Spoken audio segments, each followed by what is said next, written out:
grown man business. Priceless experiences, Napa Valley wine tasting, spoiling my women friends, sitting at the table with millionaires. The narrative is tax loops, accounts offshore squares. It's not allowed. Welcome back. Welcome to Coin Gang, the #1 home for personal development. You know what it is. My name is Ken Billions. If this is your first time here, welcome. And if you are returning, welcome back. You know the show can't shake without you. As always, you know our philosophy over here. Top shelf or nothing. So if you can see me, press 1. And if you can hear me, press 2. And if everything is good on your end, we'll do what we came here to do. Welcome to Coin Gang. This is ministry for the abstract mind, and it is a safe space for everybody out there with that out-the-box philosophy. Keep your babies close. And if you got someone in your life that you're loving on, be patient with each other because this love thing is super hard. I want to give a shout out to everybody that's been enjoying the masterclass. We will pick back up this Sunday for week 4 on how the body bag builds, right? So if you missed week 3, make sure you go check that out.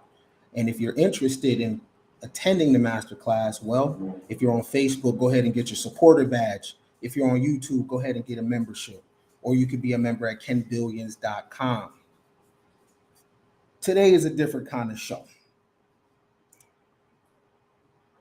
Today is free smoke. If I said something that you very well disagree with, posted something on Facebook, now's your time to let me know about it. The call-in number is right there, 520-510-3254. Today is a free smoke Thursday, right? Anything that I said, and I'm not even going to be here that long if no one call in. If there is no smoke, then we out of here, and we'll pick back up tomorrow with our regularly scheduled program. But if there is some kind of smoke, you've heard things that I say. I disagree with the red pill. I disagree with the ideals of white supremacy. I don't think we're oppressed. You know my philosophies, you know my ideologies, and if you've been in the cloud for a long time, and if you've been sitting there like, damn, I really disagree with Ken, I want to chop it up with him, now's the time. The call-in number is right there, right? But if you also got a positive comment, you can also call in and tell me. So it's a free smoke, right? It's a free smoke Thursday. You can call in and let me know how you're feeling. The call-in number is right there, 520-510-3254. Until we get a caller, I want to say, you've seen the recent events that happened in Texas. That's my smoke detector going off right now. Shit, I'm cooking up 1 second. It is a free smoke Thursday. 1 second. Just open the door. Open the door. Yeah. It's a free smoke Thursday, so my alarm went off. 1 second. We're over here chefing up. Oh, you got somebody. Hold on. Yo, what's good? What's good? Welcome to Coin Gang, man. What's your smoke? Excuse me. I don't really have no smoke. Okay. But I know you're also helping the people when I got a house for sale in Georgia. Okay. House for sale in Columbus, Georgia. Hold on 1 second. Hold on 1 second. Let me make sure everything can hear you. Hold on 1 second. Go ahead. I got a house for sale in Columbus, Georgia, for sale by an owner. Okay. 869 Goodson Drive. 869 Goodson Drive. Goodson Drive, Columbus, Georgia. So owner financing available, no credit checks. Owner financing available, no credit checks. We accepting a minimum of $3,000 as a down payment. Okay, all right. So you're renting the house? No, I actually have the house up for sale. We own the house and we're selling it with owner financing. All right, go ahead, because you was low at first. Go ahead. So say exactly the details, bro. Okay, yeah, we own the house and we're selling the house, but when we're selling the house, we're offering the buyer the opportunity to owner finance it from us. Okay. Is there any? Go ahead. I'm listening. It's a $3,000 down payment minimum. No credit checks. You know, if a borrower, I don't really want to get into that, but you know, if you got any questions, let me know. If anybody look up the property on Zillow or Realtor.com, you'll see it come up. Just contact that number. It might be a broker listed, but if you want to contact me, I don't even want to put my information. I guess. Go ahead. You campaigning. Go ahead. You can't just leave them like that. Go ahead. Well, you can go to my Instagram. It's called Buyers Equity. BuyerSequity.com. BuyersEquity.com. It's on Instagram. I'm sorry. At Buyers Equity on Instagram. My information is right there. I got you to see some of the houses that I purchased, some of the houses that I've sold in the Georgia area, Delaware, New Orleans, West Hollywood, California, Florida. Yeah, I'm in several different states, but mostly right now I'm in the Georgia area. Focusing on this one property that I'm trying to sell via owner financing. Owner financing, no credit checks, bring your down payments. Reach out to me, Buyers Equity. Everybody want to get into real estate right now is your opportunity. $3,000 is a down payment. If you put $3,000 down, you got to pay all the closing costs. Closing costs all together, everything. Closing costs, everything together will probably come out to be about $5,200, $5,300. You pick your own attorney in the Georgia area if you want, or you could use an attorney that we got on file.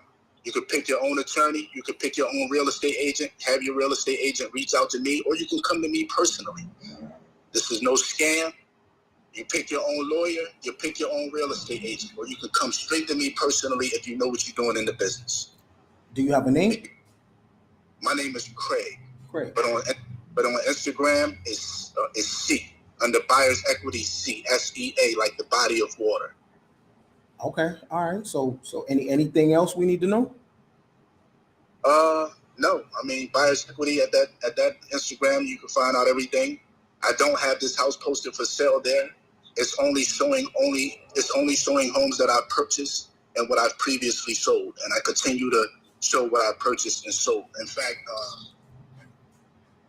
I'm coming soon with an ebook to show how I purchased these houses using none of my own money. Okay. But, so hey, bro. So next time when you got the ebook ready, I'll bring you up on it. Right. So this is free. I can pay you to come on your platform, by the way. My man. All right. So hit me behind the scenes. This is free smoke. But regarding that property you're talking about, is there any other thing that you want to share? No, that's all. Everything right there. Zillow, Realtor.com, whatever site y'all want to see, it's right there. Go to the county website. You can find all the public information, everything.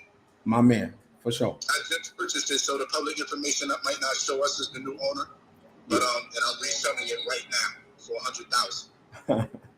I ain't even mad at you. Campaign. All right, my man. All right, brother. All right, peace. I ain't even mad at him. I know what it's like to go in. Sometimes you just got to go in and I understand that. Today is free smoke, though. Anybody with smoke, the calling number is 520-510-3254. You've heard my ideals. You heard the things that I talk about religiously. Do you disagree? Because people be in my comment section, when I open my lineup, they never call, right? So today is free smoke. If you disagree with anything, please call in and you got the floor. I won't interrupt you. I'll let you get your shit off, right? This is preferably to a lot of people on my Facebook page because they have all the smoke in my comment section. But 520-510-3254. But before someone calls, before someone jumps in that puddle, I want to tell you, I always start off my show, keep your children close. You guys see what happened this week in Texas. Keep your children close. Keep your children close. Audit your child. Talk about their relationships. See what's going on in the classrooms. Have a real tight relationship with the teachers because you see how it's going down. 520-510-3254. Free smoke. Anything, anybody.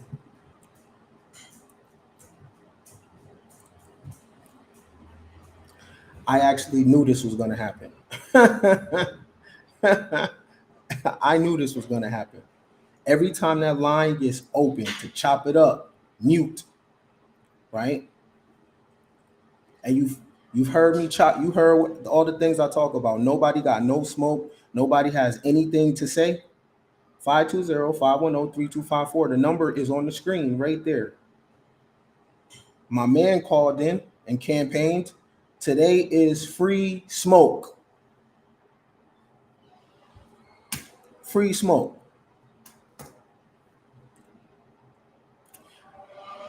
So until someone is brave enough to hit the line, is there anything y'all want me to cover? Right? Is there anything that y'all would like me to cover until somebody hits the line? I didn't bring no notes. I didn't bring nothing. I thought it was going to be open, right? I thought it was going to be smoke. Because if you go right over to my Facebook page, you'll see people in my comment section going hammer, calling me everything but a child of God. So I'm like, cool, let's talk. Mute.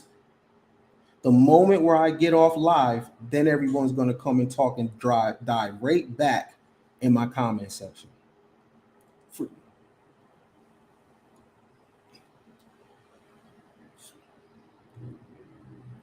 Oh, what's good, fam?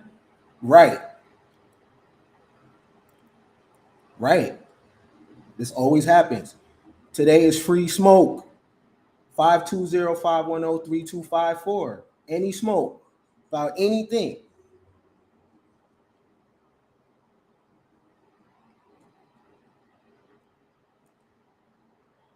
You're on the line with Ken.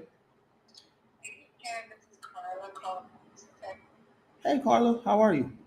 Hey, I'm good. I don't know if this is really smoke, but right now in the Black community in America, I hear a lot of discussion about white supremacy, about foundational Black Americans, about not voting because we need tangibles. We don't have any friends outside, in terms of other races. There is no Black and brown. I'm hearing all of this rhetoric, right? And so I'm just curious about really right now, what should we be thinking about as a community? And whether or not as individuals, we should even be concerned really with putting a lot of energy and emotions into the community versus focusing on ourselves and our families and our own communities. So it's with the shooting in Buffalo and everything's going on, you get this rhetoric and you get this groundswell. And I don't know, it doesn't sit right with me. I don't know. It doesn't sit right with me. On one hand, my father, who was a Marine, entrepreneur, started his own real estate company in a time where Black men weren't doing that. And he always told me that the only color I need to focus on is green, right? And to focus on education, on money, doing what I have to do. He didn't join the Black Panther. He was like not a joiner in all of that. He just focused on what he needed to do. And that's kind of where I come from, the mindset. But then I get all of this outside, like, you got to do this and the white supremacy and did it in the foundation of Black America. So I'm just curious about your thoughts about that. Okay, so be specific about community. What does that mean exactly? Well, this whole idea that, that Black Americans in America, that we have no friends, we have no true allies here, whether that be with other ethnicity and races, whether that be with our politicians. And so it's this idea of us versus them. So we need to come together as a community and, invest in our community, do for ourselves, don't buy into this political machine by voting and trying to rely on, who's ever in office to save us. And this whole idea of really needing to deconstruct these institutions that basically have been built for and support white supremacy in a game that we cannot win. So why even play in that game? And so kind of that line of thinking versus, I know I've heard you say that you don't buy into white supremacy, and I don't know if you don't buy into the term or you don't buy into the idea that there are institutions and there have been laws put in place that have made it very difficult for Black people in America to progress as fast as they could have. And every time we are successful, there's some group of white people coming to burn down our town or protest in front of our business to try to get it shut down or something like that. So I'm just curious, because when we do try to do for self, right, when we do come together, it's still this outside enemy, this, white folks that come in and destroy what we built. So I don't see no one stopping no men and women from being good mothers and fathers. Do you? no. I don't see nobody stopping men and women from talking to each other civilly. Do you? Nope. I don't see nobody stopping no one from getting up and working out in the morning if they choose to. Do you? Not at all. Do you see anybody stopping people from going to the library? Nope. If they have a library in the community. Right. So the collective is in your crib. The collective is that man and that woman when they lay down and they have that child. That's a collective. It extends when you bring on other people that you're like-minded with. Skin tone is not a reason to come together with somebody, right? You haven't audited this person. You haven't vetted this person. You don't even know if they have the same core values, right? When we talk about other communities, one thing that unites those other communities, oftentimes, let's say a Jewish community, the Torah is something that holds them together. What is Black people's document that we can all hold each other accountable to? I don't know. Right, there I isn't. don't think we have one. We don't have one.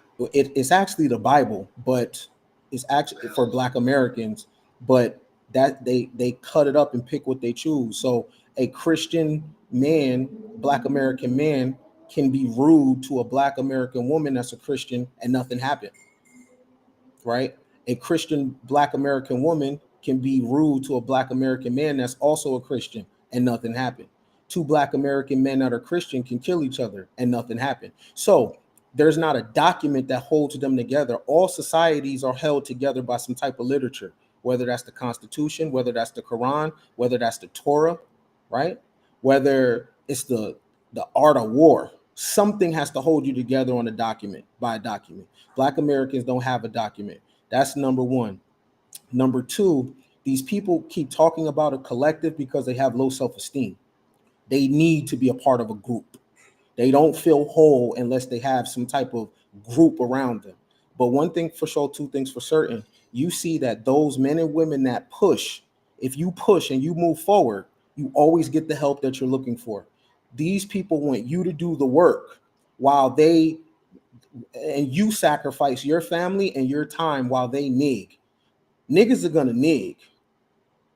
Period. Right?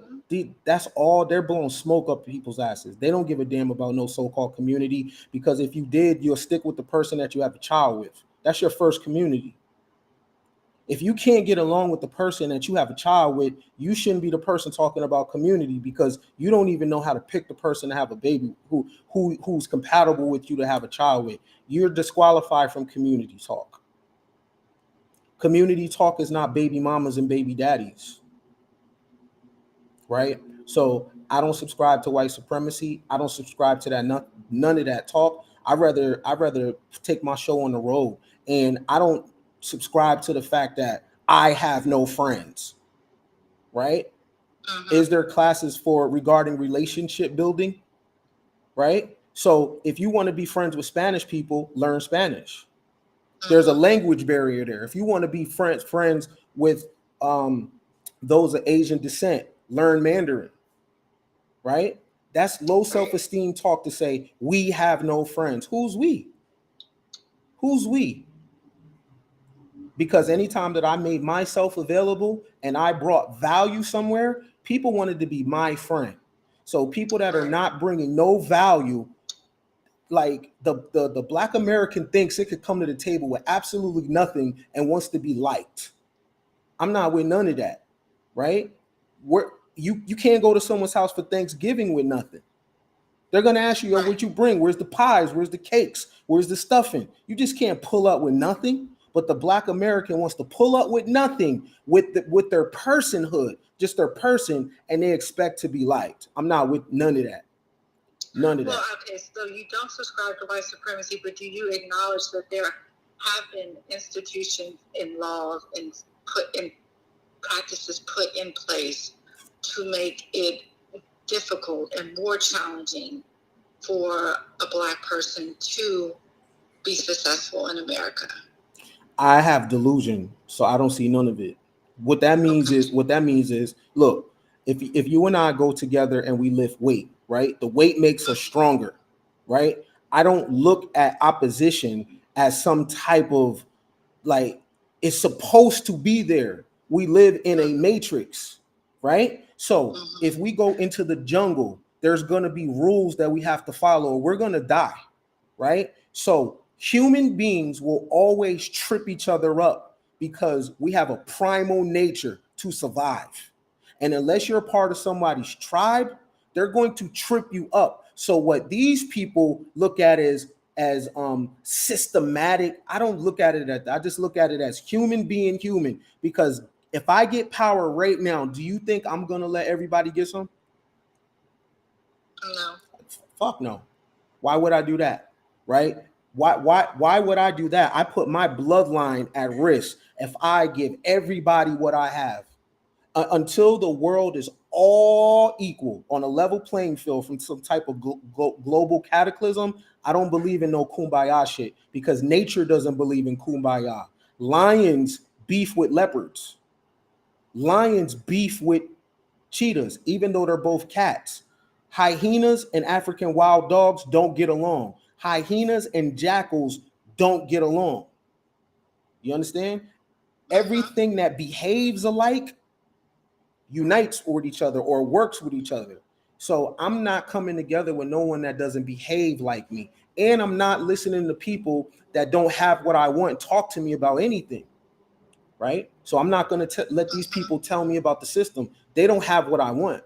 Their life is not wavy. They haven't moved nothing. They don't inspire me, right? It's a lot of, no disrespect, it's a lot of old niggas that are scared as hell of the youngsters, and they're trying to push that on the young people. And a lot of us millennials and younger people, we're not going with that. You know why? Because we've seen people do it.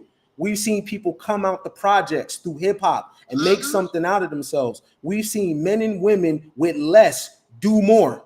So only thing I need to know is it possible? If it's possible, then I don't want to hear nothing. Can it be done? Yes or no? Yes or no? And I'll let you get the last word too. The Negro wants to be the beneficiary of their work. Let me tell you what that means. What we call the system, that's years and years and years and years of people working at something, right? They weren't the beneficiary of their blood, their sweat, and their tears. The Negro wants to make change, and they dance in it and they celebrate. Man, is it for the babies? You notice it's never about the children. They don't even talk, they don't give a damn about the kids, right? But I'll let you get the last word. Yeah, so I mean, I think it's simple and it's complicated at the same time. I think it's simple, if you, for example, I did work around childhood obesity prevention. And one of the things we did is we looked at communities with food deserts, right? So, if you have a family who decides that as a family they're going to get healthy and lose weight and they're going to exercise, right? But they go to the park and there's a lot of dirty needles in the park and there's drug dealers in the park and there's broken equipment in the park and the grass is messed up.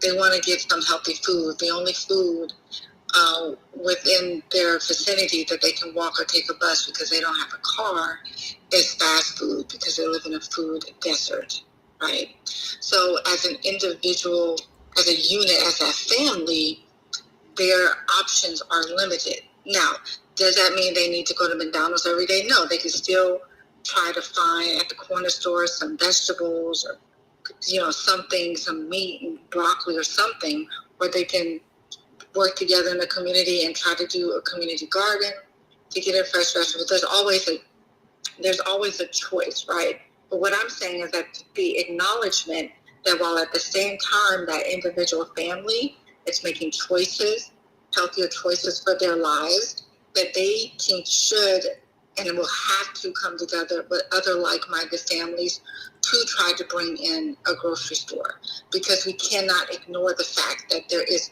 no fresh food and groceries in that community, and that's a structural, that's a thing outside of that family's control when it comes to giving them access to options and choices to be healthy. Here's the thing, though. Did the people that have the children, did they think about that before they had the babies? Did they think about how our child is going to eat? We can't have children and then expect someone else to feed them. We can't have children and say, oh, now what do I do that the baby's here? We have children, right? And then we want to address the problem. But the problem was there before we had children. So if you can't feed the child, don't have them. Also, you mentioned drug dealers. They got money. The community needs to go holler at the drug dealer. If the community is going to go off a no snitch policy and the hustlers are going to hustle, cool. Then it's their money that has to be recycled. The politician has no interest in that, in recycling the money, but the drug dealer does, because that's where he makes his cash. So the community needs to holler at homie, because he the one with the keys. He's the one that needs to purchase all this property. He's the one that needs to bring the infrastructure there. If the community is going to have a no snitch policy, we're going to turn the other way. He's getting money from the uncles. He's getting money from the aunties. He's getting money from our crackhead cousins. So cool. He should be responsible for reinvestment, not no one from the outside. So my mindset is like this. Look, why does a person of European descent have to give our life meaning? And you got all these people right here that can move out. The thing about it is, in my opinion, that the Negro in America operates from a minority status, meaning minor, not being an adult. Someone else has to come fix your problems. We do all the dancing, all the throwing, all the effing. We do all the games and play. But when it's time for someone to do the thinking, they don't call the black man in to do the thinking. They call somebody else in to do the thinking. So I have one child. Do you know why? Because my ecosystem, or what I developed, that was the right decision to do. Do I get baby fever over the years? Sure. But at the end of the day, that's irresponsible for me to be walking around with a bunch of children, then wondering how I'm going to feed them. We want to do shit. We want to just live and do anything, but don't want to be accountable for the decisions you make. If there's a food desert in your area, don't have no babies, because you don't know how you're going to feed them. You're barely feeding yourself, right? When your food source goes up, then you should start breeding. You can't breed and your food source is not going up. You feel me? So that's all excuses. I'm not. No, yeah, no, I think I agree, because I just thought about something. In addition to what you said, they still have the power in their community. If they vote, and the elected officials, if they vote, if they give money to campaigns, they're going to get results. If they want a grocery store to come into the community, there's ways for people to get together to make that happen. Whether it's through political pressure, through voting, whether it's through paying off some folks in office, there's always a way.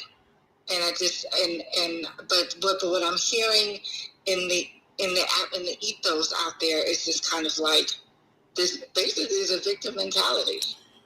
We are a victim to white supremacy, and therefore our control has been taken away from us to do something about it. I don't agree. I don't agree with that, because that's not it's been my experience in my life. The things that I've been able to accomplish from where I am, where I come from. I'll leave off with this, family. Negro men and women in America They take trips to Brazil, trips to Cuba, trips to Africa, trips around the world. Do you ever hear them talk about importing, exporting? Do they go to the places to try to bring some type of business back to the States? Do they go to the places to try to talk to the farmers? Do they go to the places to see if someone can mine gold? No. The men here go overseas to look for women and have sex. They're not worried about bringing back no type of infrastructure, no importing and exporting. For some people that love Marcus Garvey to death, ain't nobody trying to duplicate that. Ain't nobody trying to create their blacks. I don't want to Negro, and nobody's trying to create their black star line. For those people that care and that talk that shit, when you go overseas, are you going over to network with people so you can figure out some type of business? The answer is no. And I know it's no because I'm looking at the IG pictures. The women is taking a bunch of pictures from the side, and the dudes are taking pictures of women that he's paying to have sex with. The Negro don't care. They just be fat mouthing. So I suggest people do your own thing because these people are full of shit. So don't waste your youth. Don't waste your time on none of that. Do you, because they want you to be on the front line. And always remember this, the nig is going to nig no matter what. A solar flare can be coming down to the earth. An earthquake can be happening. A wave can be about to splash on the entire East Coast. And you know what the nig is going to do? Nig. Hey, I appreciate you calling. Thank you. And I just want to leave with this. Everything is figure outable. For every problem you have, anything you're trying to accomplish in your life, anything and everything is figure outable. Thank you, Ken. I appreciate you. Okay. Today is free smoke. Anything I said, you got smoke? Tap in. The calling number is right there. 520-510-3254. Oppression where? I don't want to hear nothing about no oppression. I don't want to hear nothing about no white supremacy. I don't want to hear nothing about none of that because the behavior reflects like y'all don't really give a damn about that. If you really believed in oppression, if you really believe that there's some system that is against you, you won't be having the children with the people that you're having the children with. You won't be on the shade room. You won't be on the comment section. Hold on. This is Ken, free smoke.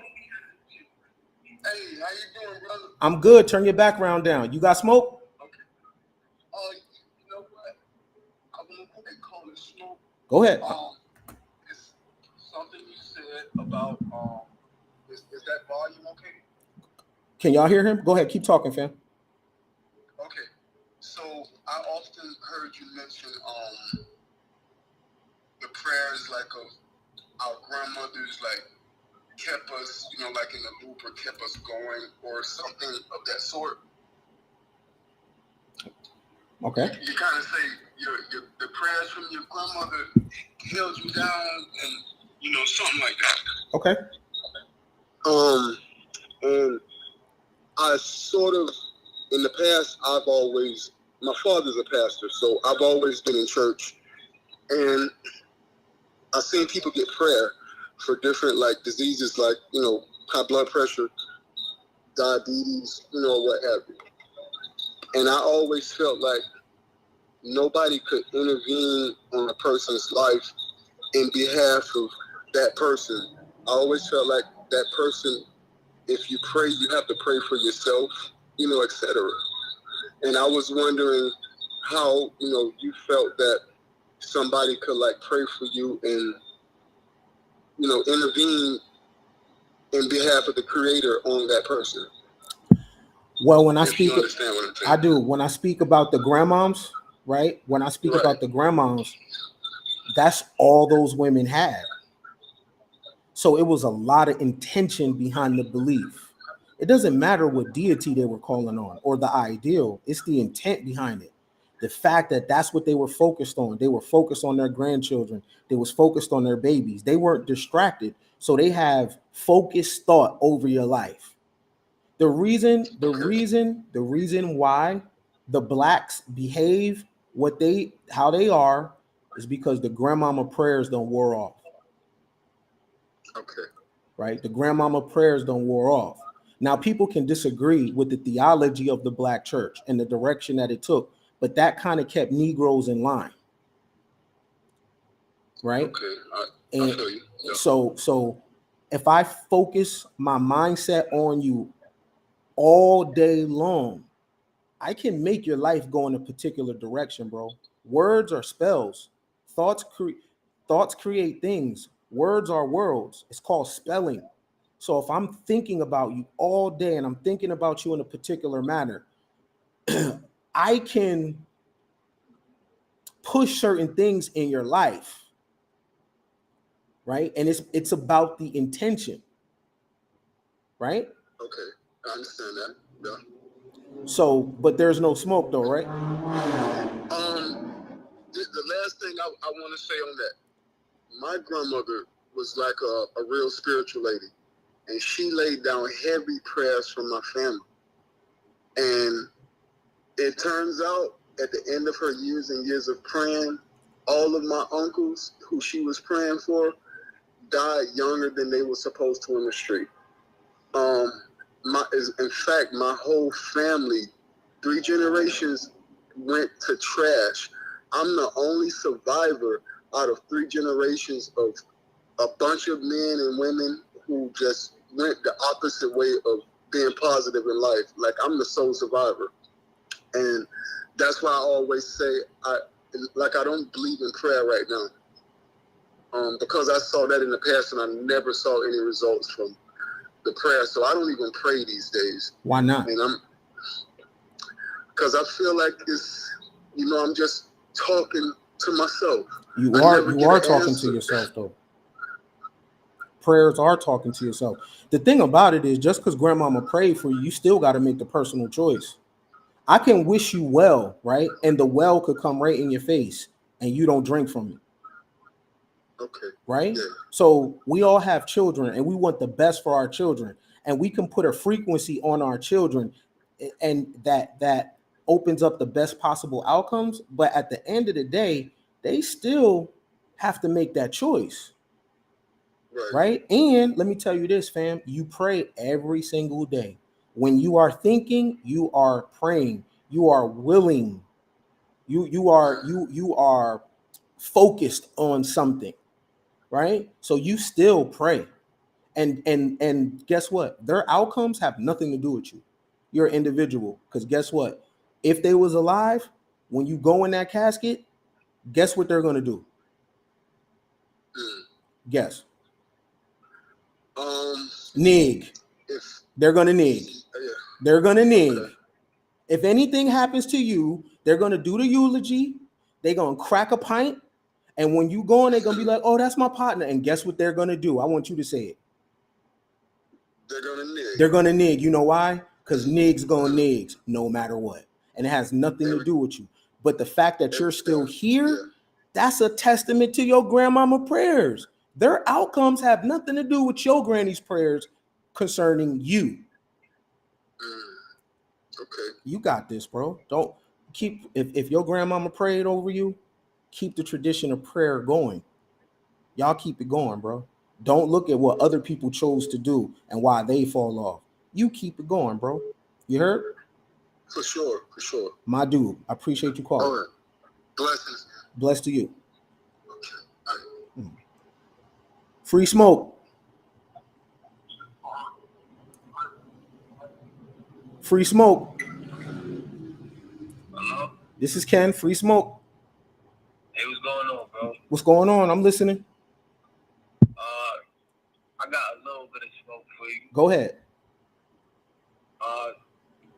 Like, they you expound on very knowledgeable, like occult science, all these things, but I feel like when we talk about the material world, external things, there's nothing to gain at all. Like, nothing. Like, as far, like, none of that matters. Money, business, none of it. I feel like none of that stuff truly really matters. I think everything, when you look inside, everything is about closeness to God, coming closer to that enlightenment. What's the smoke? Like,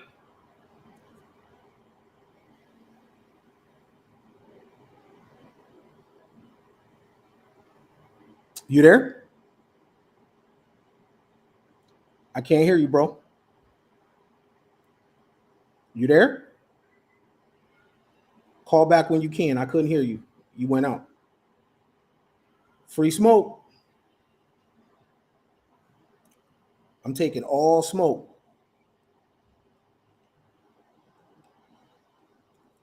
Go ahead. Free smoke. Hello, Ken. Hi. Hi. So I just want to start off by saying I love your show. I've been following for years, and I read like one of your books. But I have a little smoke, and my smoke is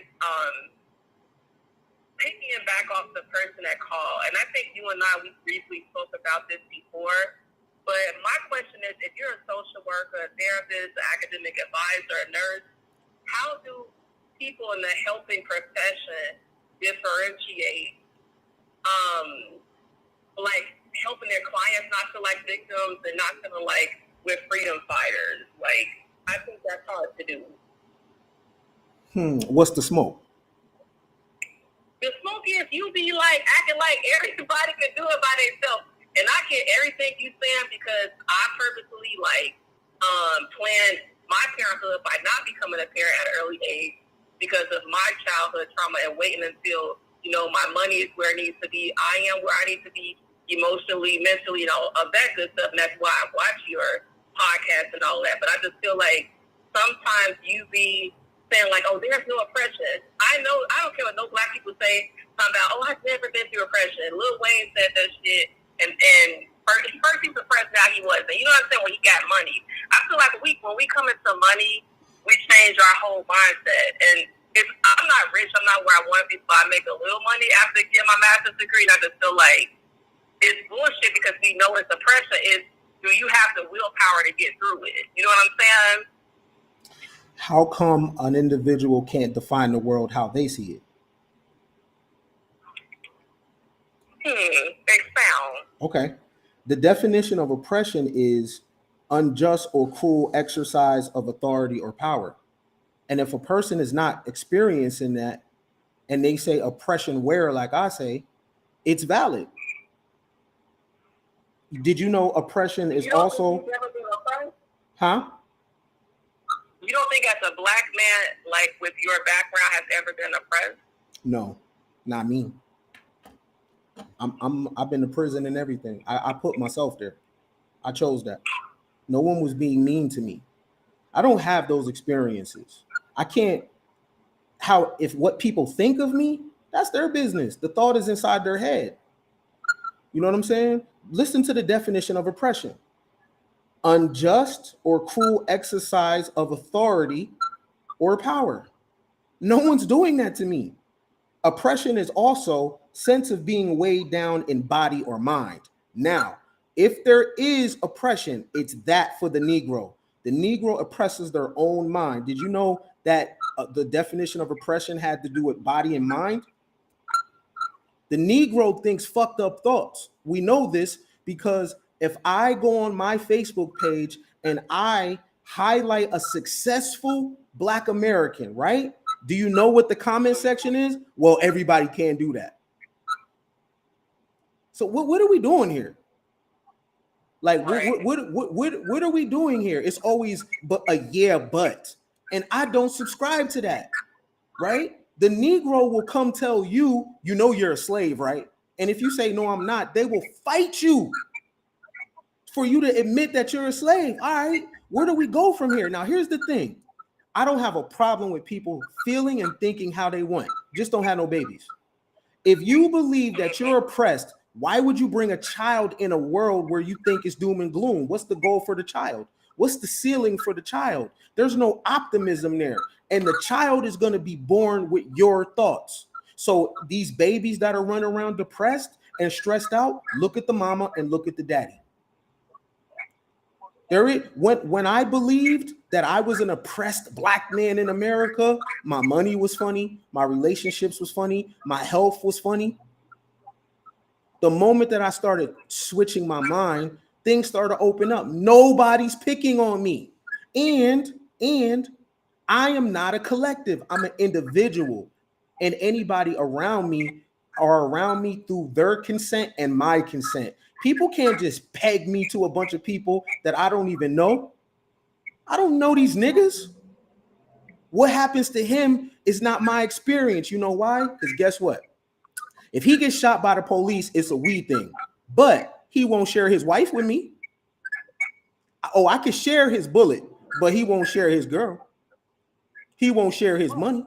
He won't share his crib. See, I got to get my own. I got to get my own wife. I got to get my own car. I got to get my own house. But me and him could share the pain, though? Hell to the no. I'm not sharing no pain. Do you feel empathy when someone is killed, like, unjustly? Do you feel empathy for them? What do you mean? Do you believe in God? Yes. So what's an unjust killing? I thought the Lord don't make no mistakes. Well, I never subscribed to that personally, Ken. So. I mean, okay. Do you believe everything is written already?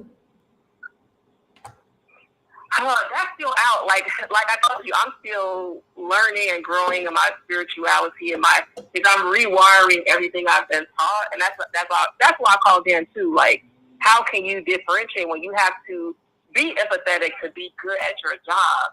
And also, like Native Americans, they purposely put all these alcoholic beverages stores in their neighborhood, and it's the same for Black people, but I get what you're saying. We have to hold ourselves accountable. But it's kind of like that book, A Brave New World, I think by Aldous Huxley. Everybody not going to be at the top. Everybody not going, you know what I'm saying?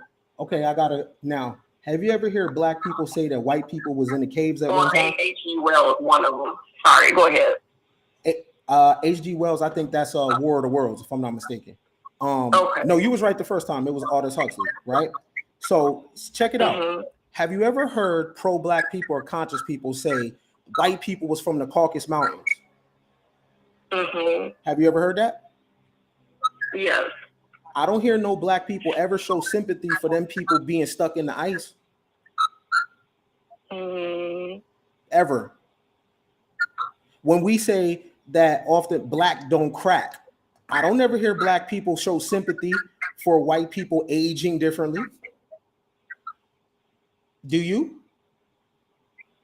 No. Okay, I don't ever hear Black people show any sympathy for sweatshops in Asia that produce Nikes. Now, I heard that now. I'm one of them that we just talking about that the other night. But, Oh, if that was the case and Negroes really believed that, then everybody would be wearing Skechers.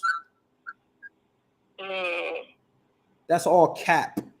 The Negro wants to turn their humanitarian shit on and off when they feel like it. That's the victim narrative. Guess what's happening to the world? Everything is happening to everybody. The rich man has a small penis. The man with the small penis don't have no money. The guy that's not cute in the face, but he can sing, right? The woman, she ain't cute in the face, but she got a big butt. The girl with the small butt got a cute face. That's how life be working. Like life always balances itself out. But when it's our turn, it's just our turn. When my mama was laid up in hospice in the ICU, guess what? It was my turn. And guess what Niggs was doing? Guess what they was doing? I want you to say it. There was niggering or whatever. Yeah. Nigging. When I had to bury my mama, right? The world was moving. Now, do bad things happen to good people? Sure. Good things happen to pieces of shit too. The foulest mofo wins the lottery. That's the game. That's the game. If I go outside and something happens to me, it just happened to me. That's the game. The Negro can only see the world one way. Oh my God, life is happening to me. But when they ass hit a lick and they skipping and jumping, they don't think about nobody. They out here. Go to the casino, hit a lick. Oh, now it's on and popping. But when the pendulum swings back to the other side, then they can't handle it. So how can we empower others and ourselves to not be, especially others, because I work with people, to not be victims and to keep ourselves from being pulled into someone else's stuff. So I feel like I have that issue personally. So you actually work with people, right? So you get paid to feel people, right? Mm-hmm. So that's different. So if that's your job, you show up in your job. You show up excellent every day because you get paid for that. Right? But if you don't get paid for that, you can choose to feel about what you want or what you don't want. You're not obligated. Hey, the Black American is not obligated to feel all the time.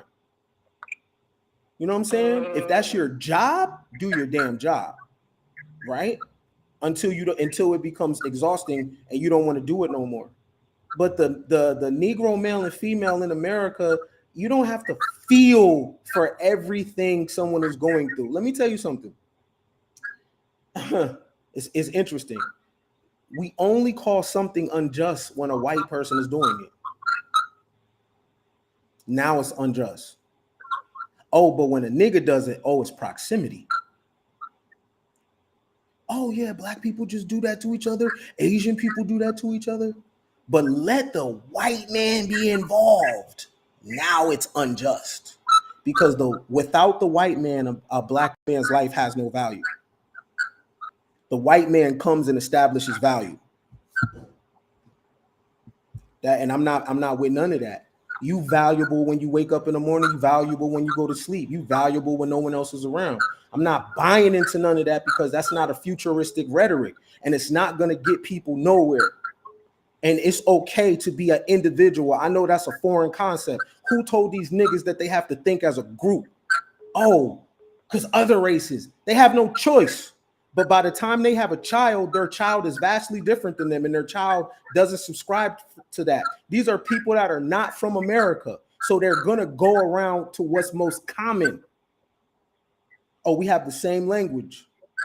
But the moment they get their shit, everybody becomes an individual. People come to America to be an individual because tribalism is brutal on a person. It makes you cut your hair. It makes you get holes in your ears if you don't want to. It makes you do things because of tradition. America is the place people come to be a man and a woman on their own and define the world on their own. But the American Negro and the female, they don't define the world on their own. They're forced to think as a herd animal. They're forced to need a leader. They're forced to think as a collective. Guess what? When I was in prison, guess who was in jail with me? Nobody. Guess what the collective was doing? I want you to say it. Nigging. Even though white people was nigging on the plan. Okay. No, white people's crack. Niggas gonna nig, crackers gonna crack. Humans gonna human, yo. That's just the game. Now, to end, if you are in the field where you get paid to feel, you show up excellent and do your job. If there ever comes a time where you feel like you have nothing to offer on a human level, then you should remove yourself from that position. Because you're okay. Thank you so much. You know what I'm saying? What were you about to say? Sorry. Hey, do you, yo? Do you? This your life. Thank you. How old are you, fam? 35. 35. Think about this. Think about if you walked into your 65-year-old self tomorrow and your 65-year-old self told you, girl, you was living for everybody else. Girl, man, you set me up fucked up. Girl, why you ain't do you? Girl, you had a hella business plan. Girl, you had a whole vision board. Why you ain't do it? You would ball out crying right there if that woman, that's who you at 65, came back and talked to you like that. You would be so heartbroken. But guess what? That 65-year-old self does exist on another timeline. Whatever it is you want to do, yo, go do you. These mofos gonna talk regardless. Don't worry about dying alone. Don't worry about the damn gender war. Don't worry about what these crowns with no nationality and no flag and don't know who they are. Are they Hebrews? Are they Muslims? Are they Christian? Are they African American? Are they 808? I don't even know how to say it because I don't even talk like that. They don't got the answers. and they're not Ralph. Do you. That is the best gift you have as a woman, is your individuality. And never align yourself with nobody without your consent. You need your consent to be a part of the group. Because if you don't give your consent, the group is going to use you up and take your best years from you. Don't go out like that. Thank you. God bless you, Kim. You too, family. All right. Peace. Bye. Oppression where? Today is free smoke. Call in. I'm the chimney right now. 520-510-3254. Y'all be taking these people's innocence. Y'all be trying to make them a part of a damn group because y'all scared to do something. You try to pressure them into giving you your bread. You try to pressure these people into give you their identity. You got the right one fucking with me, because I'm going to tell everybody to go their own damn way. I'll be the coon. I'll be the agent, because I don't believe none of that shit y'all selling, because y'all don't got the damn answers. Y'all still haven't even overcome your childhood fears. You still got mom and dad issues. 520-510-3254. Not going none of that. People living in brownstones, people got bread, but they want to come talk to you about race, but they ain't talking to you about how to clean your credit, about how to get no money.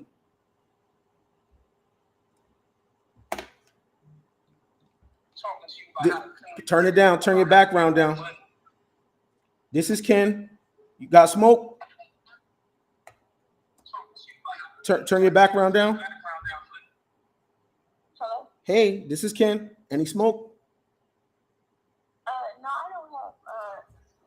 don't have smoke. I just needed some understanding kind of. Go ahead. I'm listening. So I agree with a lot of things that you say. I was just watching a video, and a few times you had mentioned something about I would say rape as a child is that individual's fault. And I was just trying to get some type of understanding. I never said that. What I said is that's my story. So I've been through that. And what that means is I picked that life, right? I picked that life. Nothing happens random. If energy can't be destroyed, then what were you before you got here? And it's your job to take that event and turn it into a story. But I never said it's your fault. However, I do believe it's part of a person's timeline. And it happened to me. It also happened to my mama too, right? I believe in full-scale accountability, because if I say it's that man's fault, that man got the power. If I say it's that woman's fault, they got the power. I take all of it from them and say, even though that shit fucked me up, even though it hurt me, even though it broke me, that's my story. Guess what? If I didn't go through the things that I went through as a child, you and I wouldn't even be on the phone, because I couldn't relate to you if you've been through that. I wouldn't have no compassion, no understanding for you. You understand? I'm talking about accountability even before the womb. Accountability even when you transition out of here. I don't believe in no victimhood. That also goes to my own child. Guess what? He came through me. He's here. I was his vessel, but the boy got his own timeline.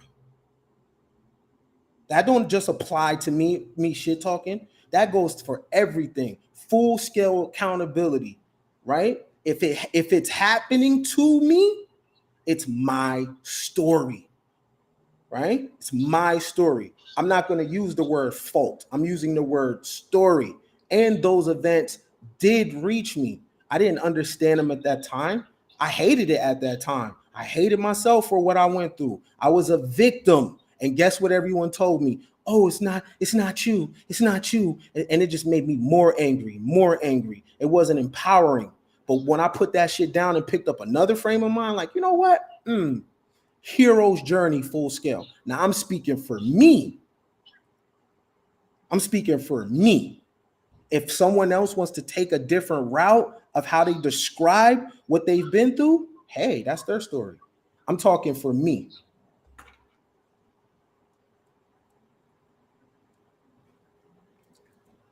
Go ahead. Hello? You got the floor. Oh, no, I was just trying to get some understanding, like, because I just didn't understand at all. Do you think you was something before you got here? That's probably where I'm lost at, because I don't know. Like, I am not certain. I want you to do me a favor. You ready? Mm-hmm. Go like this. Take one of these. Take a deep breath. Go. Do that for me. What is that right there? A breath. That's it?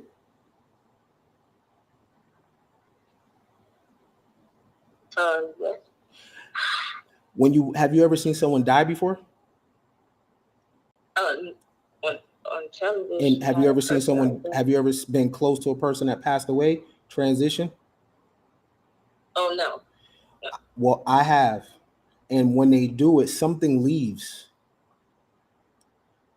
When we are fading away, is it called a defibrillator? Right? They try to shock our body with something. They try to pump energy back into us. So that's letting you know what's making you move as an individual is something, a current running through your body. When you die, that current is no longer there. Now, some people could call it spirit. Some people could call it consciousness, right? Either way, you was always that. You're not your face. You're not your chest. You're not your private part. None of that, right? That goes back to the earth. You are something before you got here, okay? So that's why I say full-scale accountability, because that consciousness goes where it wants to go for whatever reason. Now, you being a student of life, it's your job to figure out why your conscious came through that man and that woman, why your consciousness is in your body, why you are on the particular path, family. It's called the hero's journey, or in your case, the shero's journey. Okay. That's your job. Figure out your why. Why are you here right now? You could have been here in 1740. Why right now to that mom, to that dad, to those set of grandparents? And when you find out the answer, don't judge them. Right? Don't judge them. But you was something before you got here. Right? Go deeper. Don't let them trap you into this human experience. Yeah, we like nice things. We eat, we have sex, we do all that. But you're more than that though. So it's the ability to be everything and nothing at the same time. As much shit as I talk, there's a part of me that don't give a damn about none of this shit. I'm everything and nothing at the same time. While I'm here, I prefer to live a certain type of lifestyle. But if I lose it all, I'll get the shit right back. And if you told me that the world was going to end tomorrow, I would not fight to stay alive. I don't give a damn.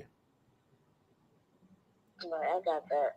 Right? Everything and nothing at the same time. Right? You got your leg in one space and your leg in another space. That's power right there, fam. You know what I'm saying? Did I answer your question, loved one? Yes, you did. Okay. I'll talk to you later. Thank you. Peace. Free smoke, free smoke.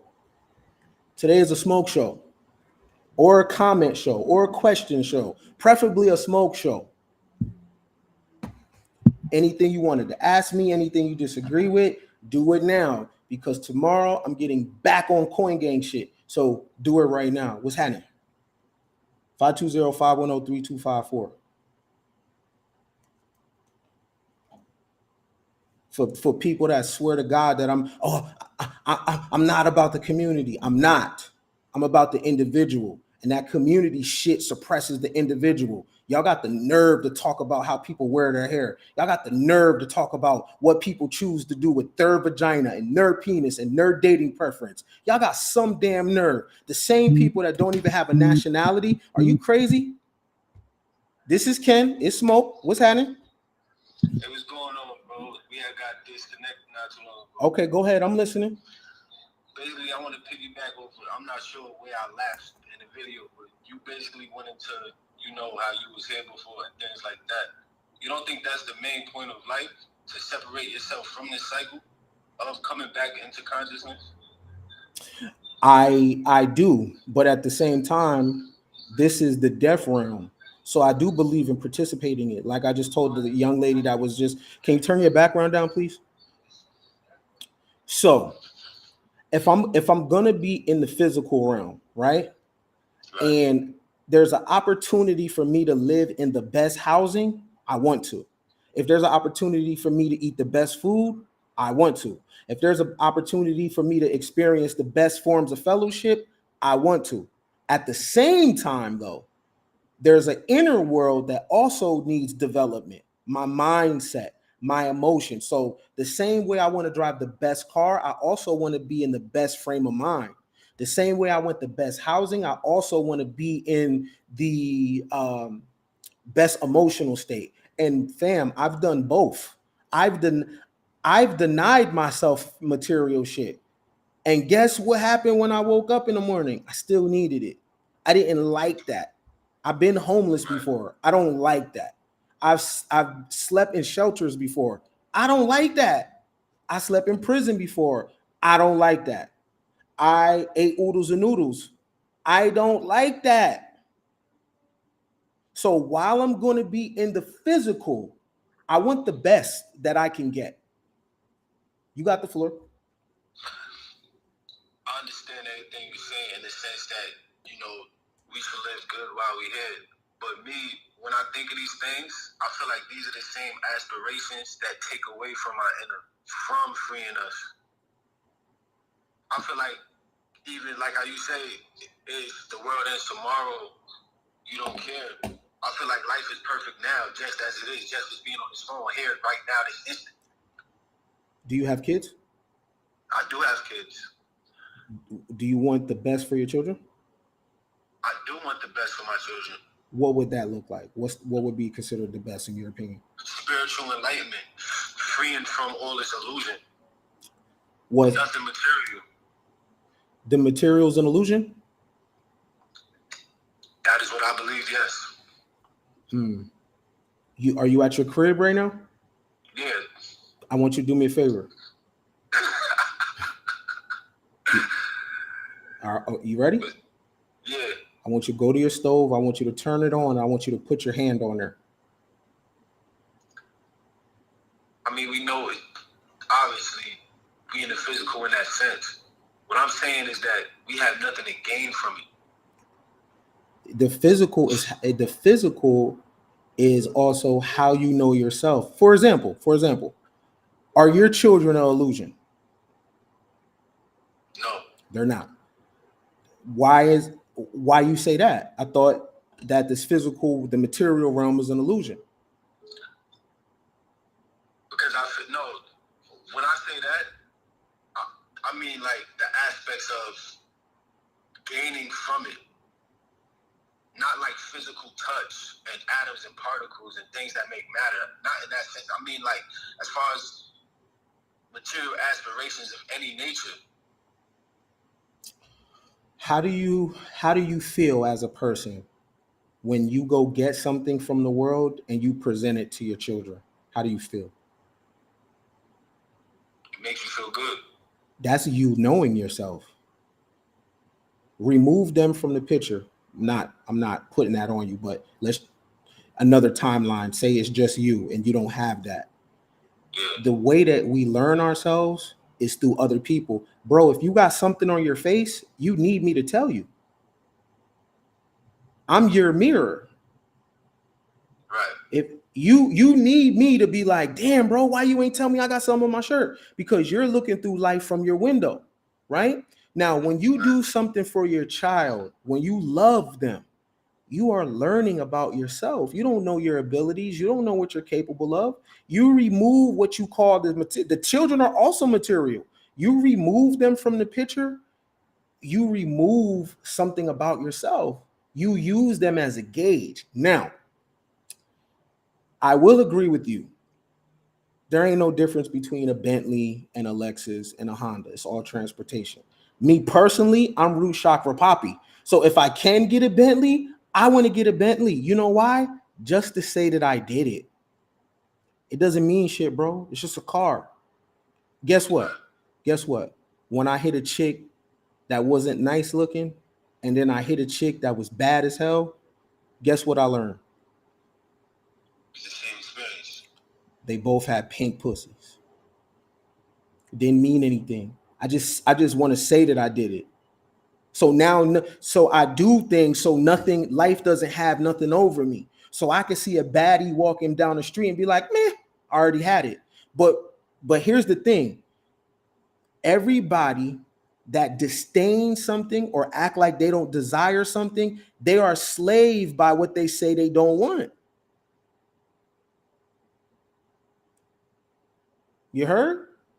Why you say that? Because anybody, especially if they come from the so-called conscious community or enlightenment community, everybody that says they don't want money, they hate America, soon as you drop $1 in their hand, what do? They go to the place that they say they didn't like.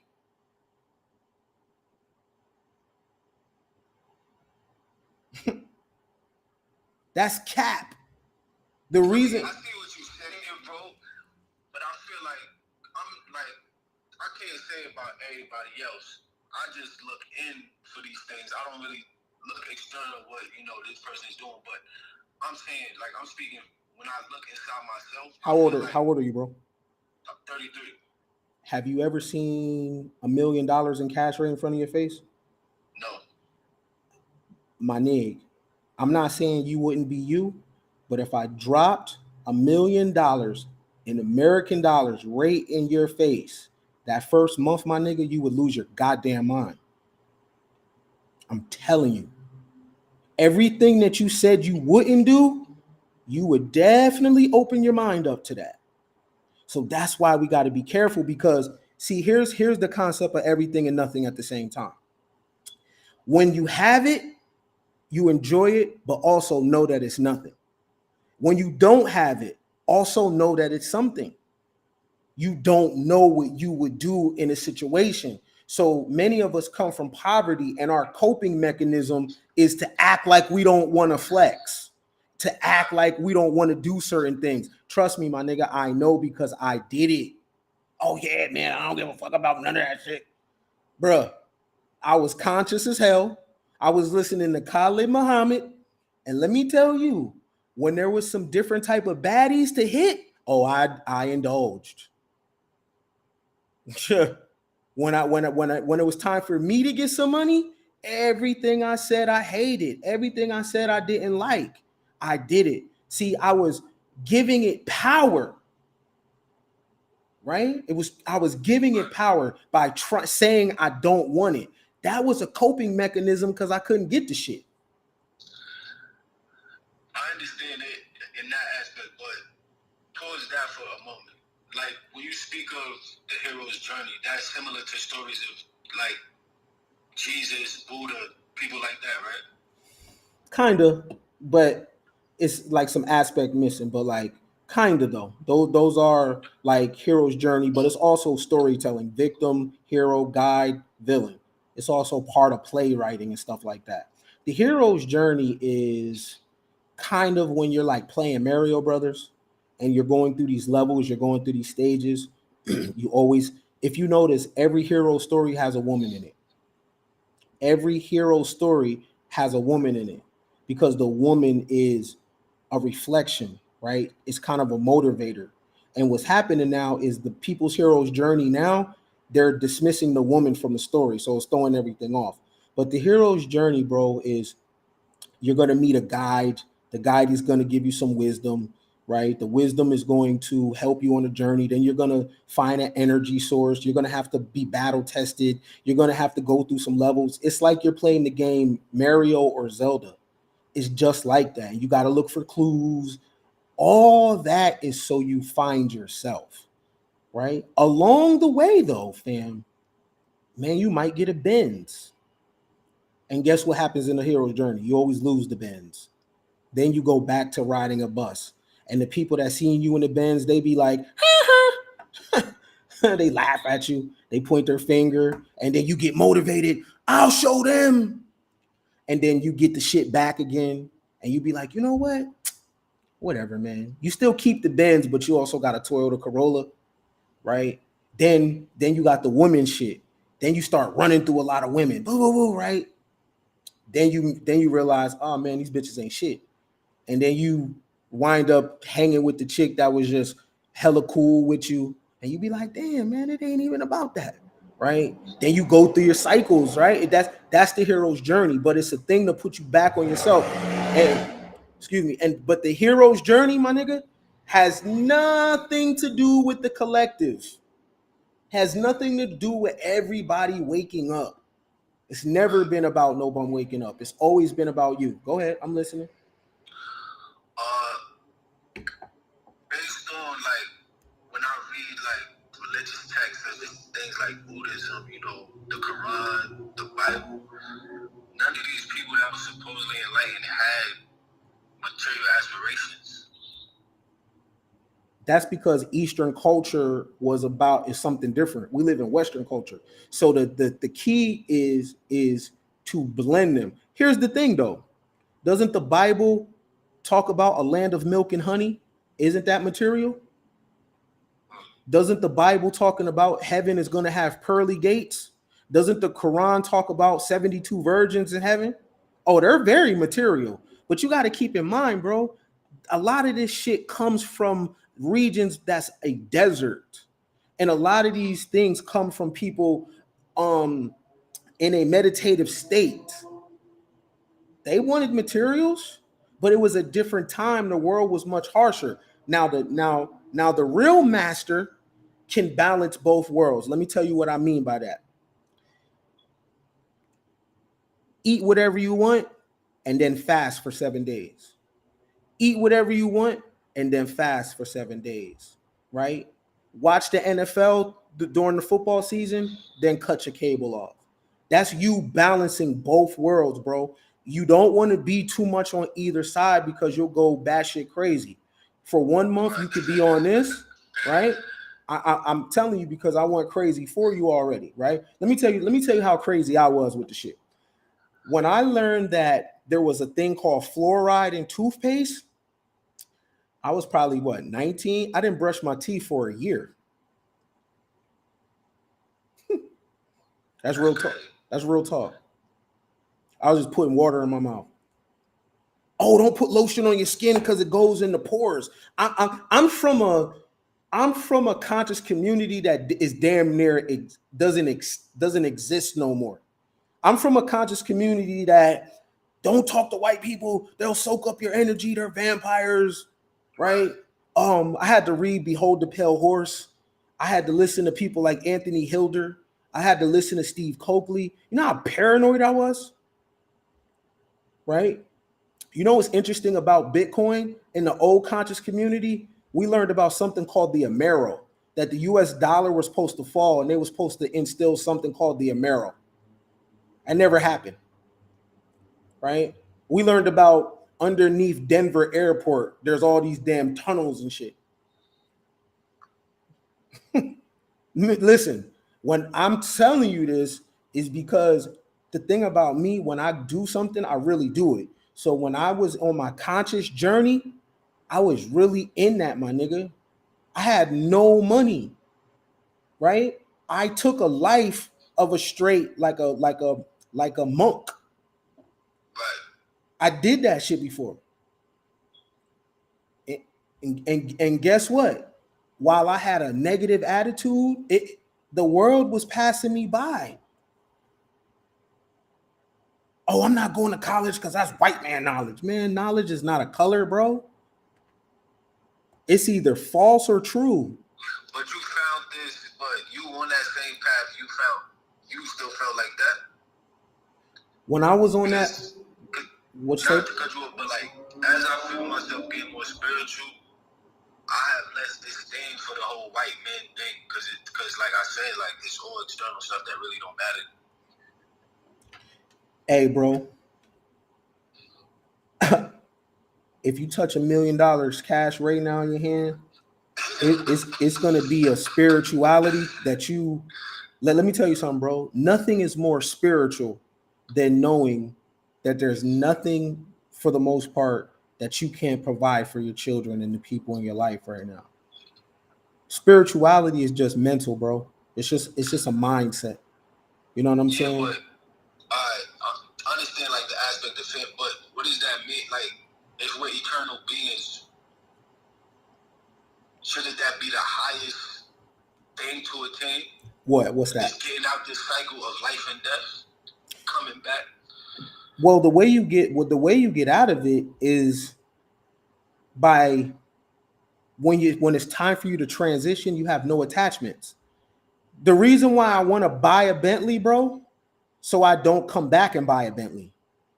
I want to leave everything here, right? If you have it in your mind that you want to do it, and as long as it doesn't violate other people, you need to do it, bro, because when you put your life on the scale and you got one side on that's your heart and then the other side that's a feather, right? You want your heart to be lighter than the feather.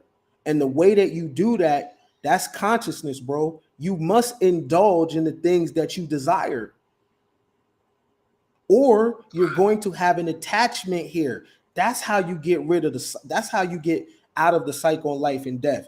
You must indulge and let knowledge take you where it is. That's it. So the things that I do it so it's not important to me anymore. I'm like, I did already, right? If I think it and I'm like, damn, I have to do it. I have to see what it's hidden for. I need to know what I like and what I don't like. That's what life is about, bro. Right? If you really don't want to come back here, then you need to live. You need to live. If you think it and it makes you resonate a certain type of way, that's how you know it's for you.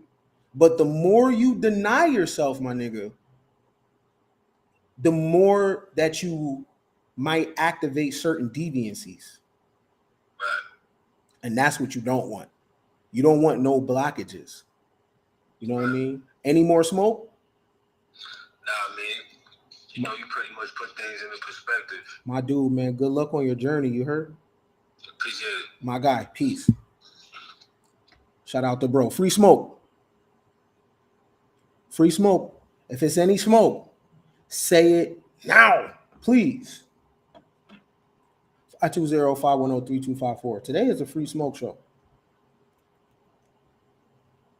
But I'm taking all calls. Free smoke, though. You know what I'm about. You know my views. I'm not subscribing to none of the collective. I'm not subscribing to none of the white supremacy. I'm not subscribing with no victim narrative. I'm not subscribing to no scarcity. These people need to be talked to different. They need a whole different mindset. And you got the one fucking with me because I'm not scared of you niggas. You're not going to back me into the corner. I don't give a damn about your group. You are messing these people's mindset up. These people got dreams. These people got hopes and ambitions, and they can't get to it because they think they are doing something wrong by chasing that shit and not picking you niggas. Free smoke. 520-510-3254. People got whole entire vision boards and they don't know if they're doing the right thing because they got to cross-reference it to what the blacks think. You not the wave. You not the wave. Straight up. You not the wave. You not the tastemakers. You don't got the answers. It's just a whole lot of fear, a whole lot of cap, and a whole lot of hate. Let these women go. Let these men go. You take the Negro and put him on another plantation, the black plantation. I ain't going.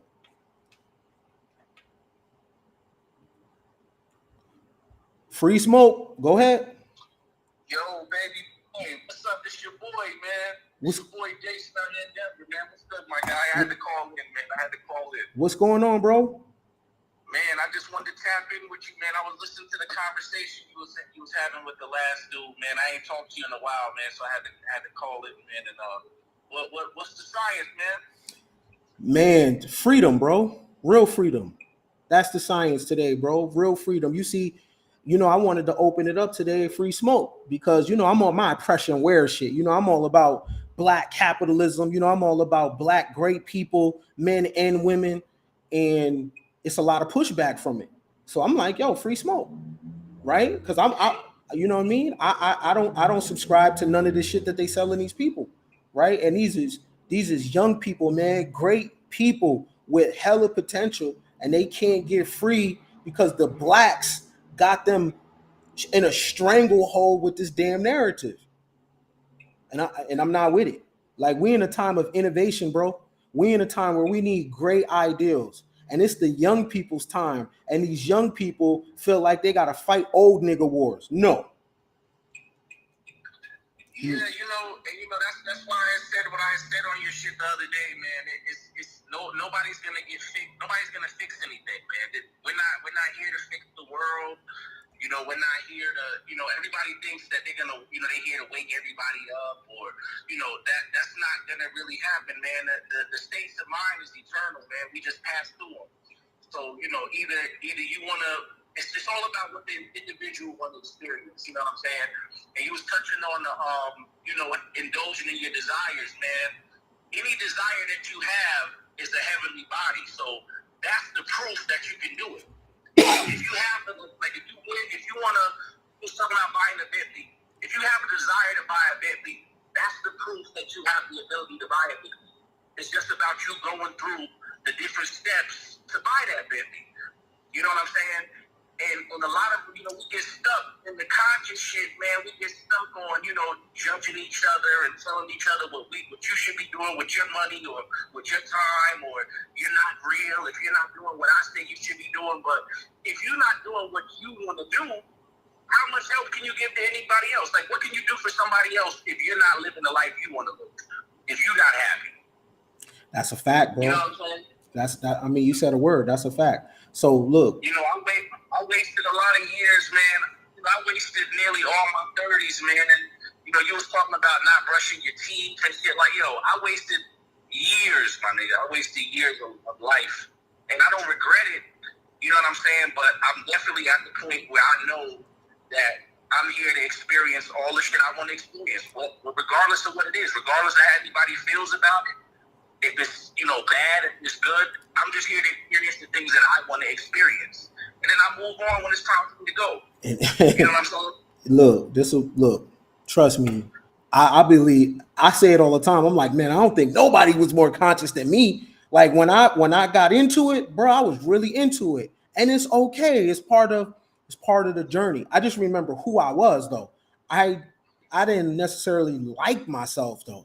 It still was a lot of deep-seated trauma and suppressed desires, because I really wanted the ball. I really wanted the flaws. Bro, how could you come up in hip-hop and not want a ball?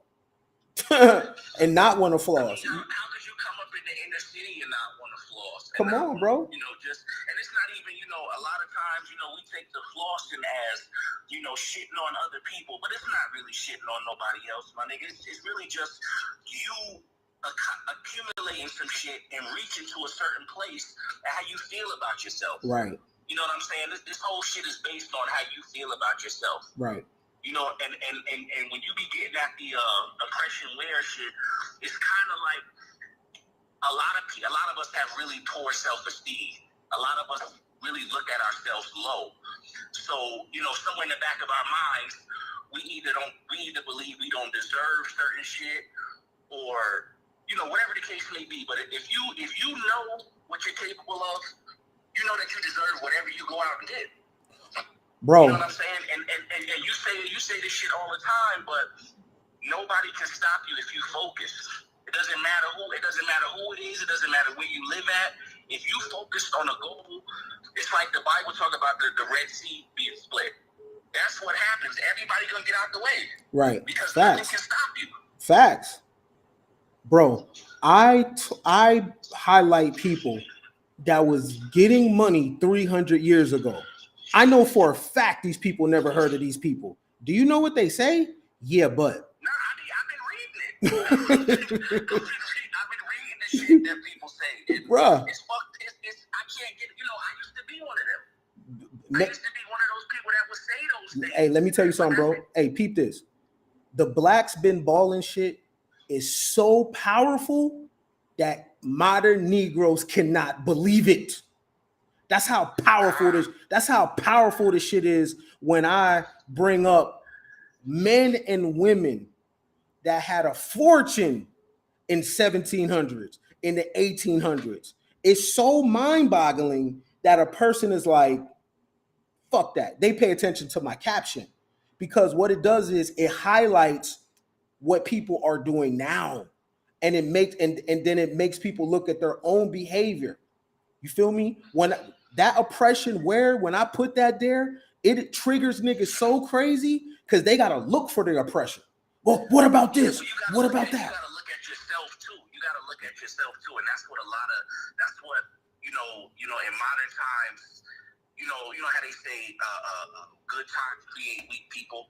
In modern times, people don't want to look at themselves. Like, there's a lot of people that want the world to change and they want everybody to change, but they don't want to change shit. Right. Like they want to keep being lazy. They want to keep, blaming their shortcomings on other people. But in reality, bro, like when you get into, especially like when you get into like religion, and the brother was talking about spirituality, the biggest sin that you can ever do is not being the best you can be. Like not living up to your ultimate, like what you can ultimately be. That's the biggest sin you can ever commit. Man. Like downplaying yourself or not expanding, not growing, like not making the best. The best thing you could do for anybody in the world is to make the best of yourself. You know what I'm saying? And if you're not making the best of yourself, you're wasting time. You're wasting oxygen. Man, hey, my dude. Hey, bro, get with me in the morning, bro. Get with me behind the scenes, my guy. Let's catch up. Yeah, I'm going to tap in with you, bro. I just wanted to holler at you, man, and I appreciate what you're doing out here. Man, I appreciate you. You sound real good, too, man. Get with me. All right, one. My guy. This is Ken Smoke. Hey, Ken. Hi. Hi, so it's William, and I have a question. Shoot. So, he's from the CMOS thing or whatever, but this is the thing. I have done so many things. I've been professional. I've done the real estate thing. I do all these things, Ken. And what happens is that I'm in a relationship right now, and he don't quite see me. You don't know what he's looking at. So I have been battling that. And I know that you always say that, that kind of thing is not important. Be about your business, be about your money. But he don't see me. So the question I have for you is, what happens, because I am strictly about my business, I get all of that. But what happens when you just don't have that, where it's just like, you want to feel something, and you're not feeling it? Oh. You want me? Okay, I'm sure you called because you want me to give you the 100. Do you want the 100? Give it to me. All right. On the hero's journey, beloved, on the hero's journey, everybody can go. Now, here's the thing. This vision that you have in your mind, this vision that you have, I want you to, wherever you are, if you're able to, not in the car, though, if you can't. If you're able to close your eyes real quick, if you can, I know you see yourself going somewhere. Do you? Yes. All right. Now, can you see the end of it, of exactly what you want? Can you see it? Yes. Now walk your way back. Now let's walk backwards. Is that individual there? No. You got your answer. Yeah. You got your answer. All right. You got your answer. Thank you. All right, beloved. All right. Call in, Damon. I'm a con artist. Call in. 520-510-3254. It's Smoke Show. Don't talk from the chat when the number's right there. Free Smoke, go ahead. Yes, sir. What's going on? What's going on, fam? Yeah. My name is Gilbert. Hey, Gilbert, what's happening? Yeah, man. So, I see the past couple of problems. Everybody's on some enlightening enlightenment type of stuff. So, I just want to know what, like, really, why are you not tough with these kind of people? Like, why are you so soft with these people? Like, first world issues. Like, I don't understand. The world, other countries are dealing with a lot worse than what we deal with here. And just to hear talk about grown men, who has it all here. We have so many opportunities in America. And they're constantly complaining. Complaining about what? Like, like, I just heard your last guy call a rant for like 10 minutes about finding themselves. Mm-hmm. And you're just, yeah, man, yeah, like, I just want to know what's up with that. Because I've been him before. And what is that?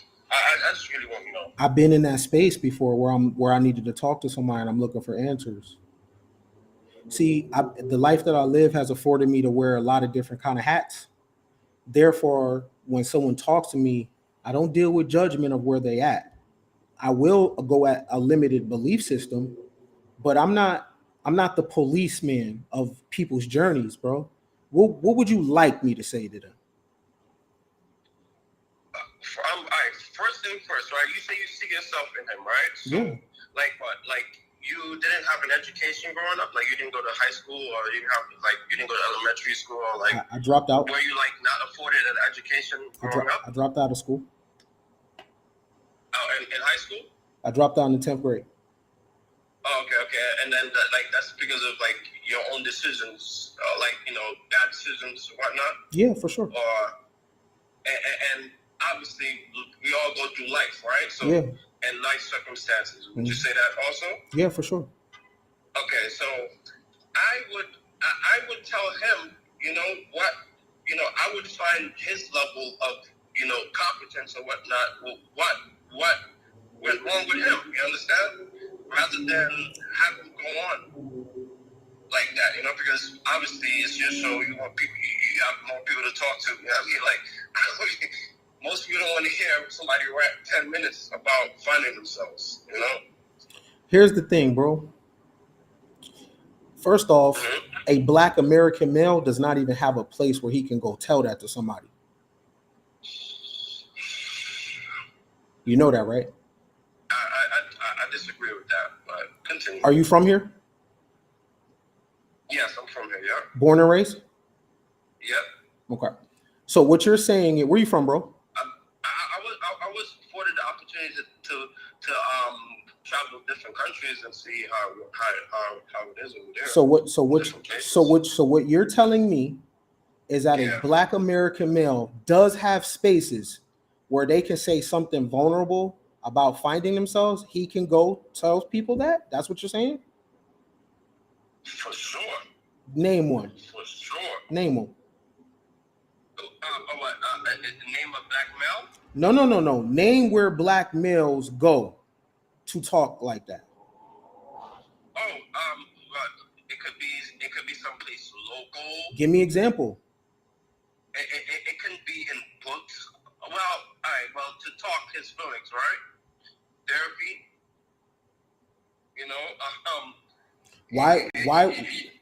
Why would he go get therapy from a person that never been him? He don't need nobody talking at him. Okay. Growing up, I had something around me called the Boys and Girls Club, and there was a lot of Black men in there that a lot of kids could go to. They had after-school programs, basketball, and there was a lot of brothers there who's done worse with the time and putting their time into helping these little kids. You telling me there's not clubs around that in many different states in this country where a Black American can go there and talk to someone? Not just Boys and Girls Club, but anything. There's similar things like that. That's why I mean, because you're talking from a space of idealism. Oh, what about this and what about that? Right? I talk from a perspective of because I'm preparing myself to be an elder one day. That's my path, right? So a black man can come talk to me, and he could be dead vulnerable, right? And I'm not gonna judge him. He needs to talk to somebody. He had kids too. You don't know the man's life. He might have never heard someone sit down and talk to him and be understanding like that. Some of these men come from sexual trauma, bro. Some of them come from traumatizing experience of gangbanging. Some of these people walked in and seen their mother and father go at it, and it shaped the way they see the world. He needs me. That's my job. So what you're hearing is me doing my job, right? I don't want him to go talk to nobody else. Call me, holla at me, right? Because the only thing I did was push him back into himself. What's wrong with that? Now, the thing about it is, would you have preferred me to say, suck it up, man, suck it up, put your big boy drawers on?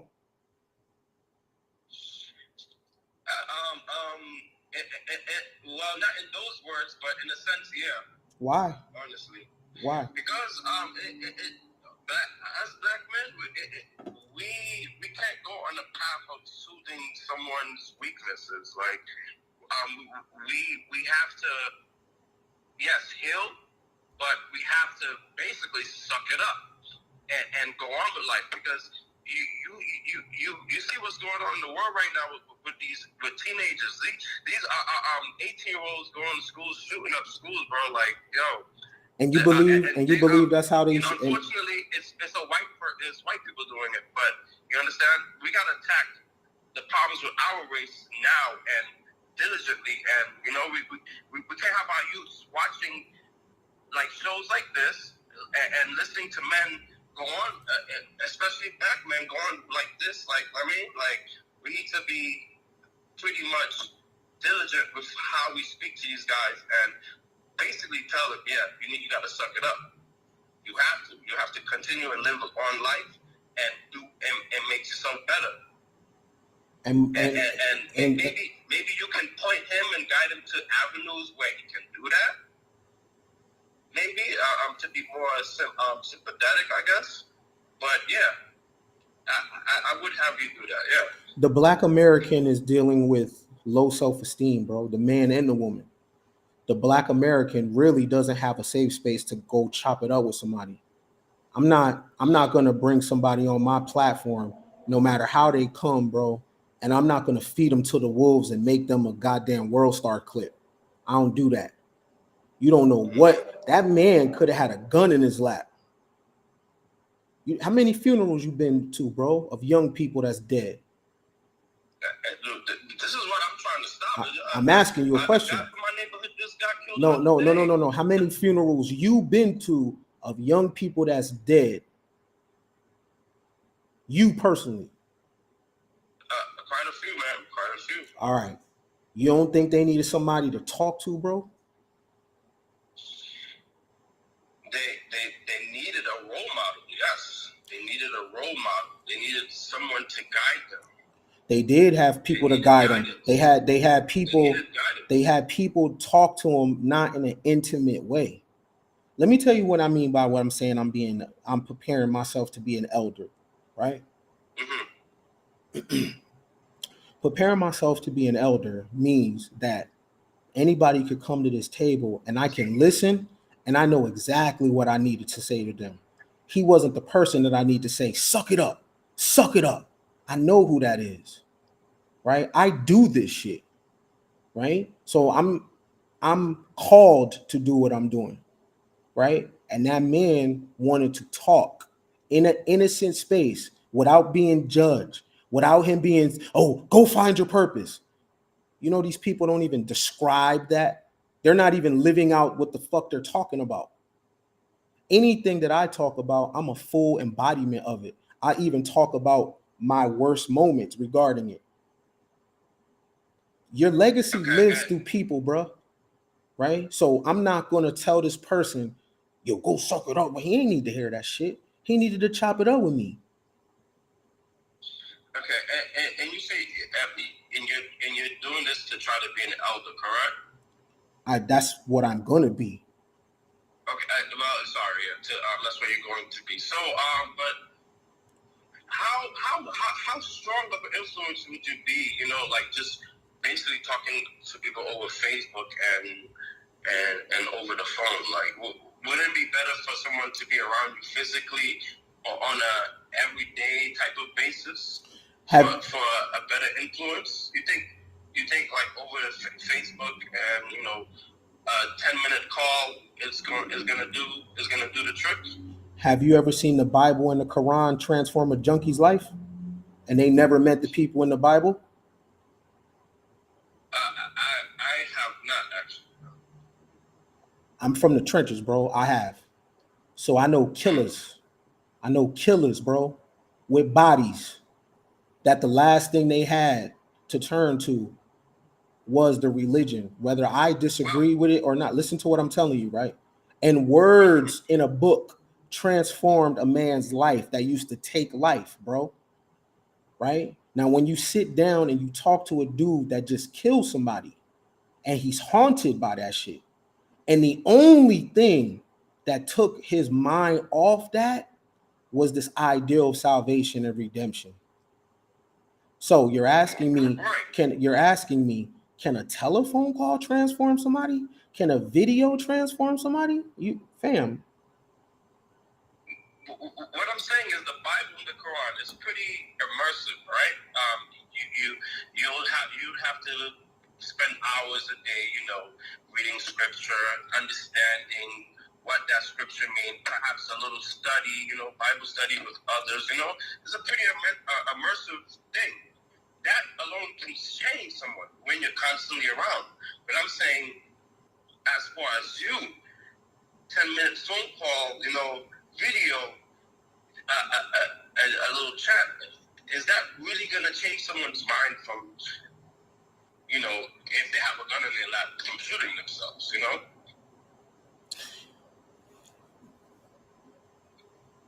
We live in a digital world, bro. Like the people that rock with me, that know what I'm about, they're different mothers and fathers because of me. I'm not honking my own horn, right? But they are different mothers and fathers. You know what I'm saying? Okay. So the answer to your question, yeah, it doesn't matter if you come through the phone. It doesn't matter if you are coming through the video, bro. This is the digital age. It's communication, fam. I think you might want to open up your mindset and your perspective. I mean, first you went down that I should have talked to that man that certain type of way. Now you're wondering if this is effective, right? This is communication, my G, and I mean the shit that I'm saying. And when I'm talking to a person, I'm really invested in them. I give a fuck. I respect that. We're pretty much from the same tree. I want to attack the same problems as you do. You understand? I just want to know what more effect, is what you're having on these people. You have an accent, bro. Are you sure you're born here? Yeah. I'm born here. I'm just raised different, actually. All right. What nationality is your parents? My family's from Haiti. Okay. So let me tell you something, bro. I talk my shit. I know niggas. I know what niggas need. You understand? I know niggas. And to know niggas, you gotta be one. You understand? So I know nigga psychology. You understand? Listen, I was born in two.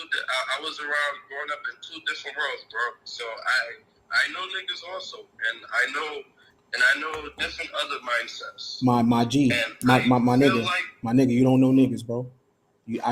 I know you don't know niggas, because if you think that that's how you talk to a nig, suck it up. Da, da, da, da. First of all, we have to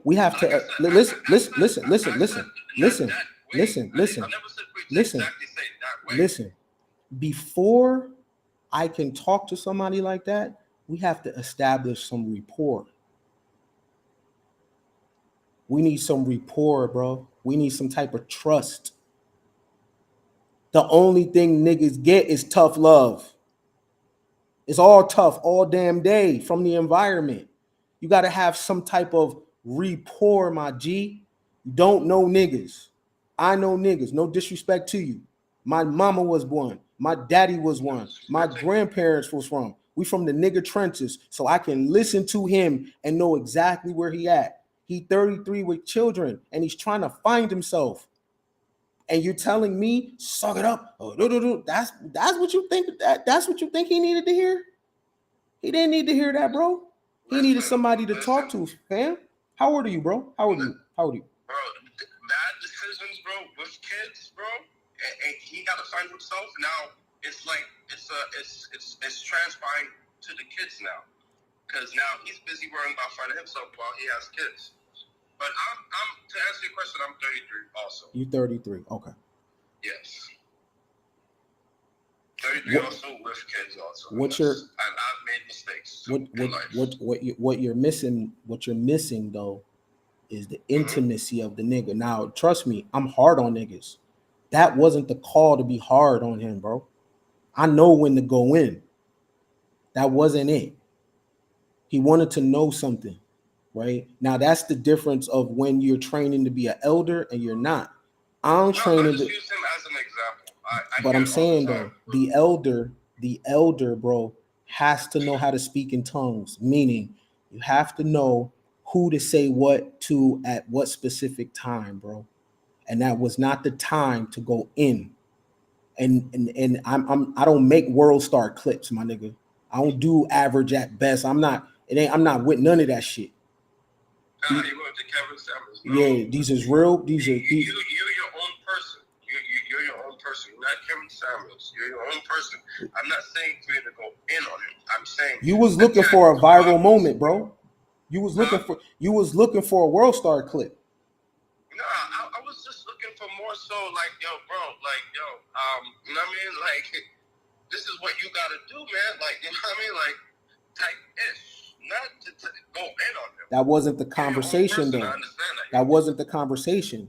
He was asking about materialism and how to balance the spiritual world with where he's at. He wasn't asking, oh, go get a job. And that wasn't the conversation. And again, this is what preparing to be an elder, I know where the conversation is at.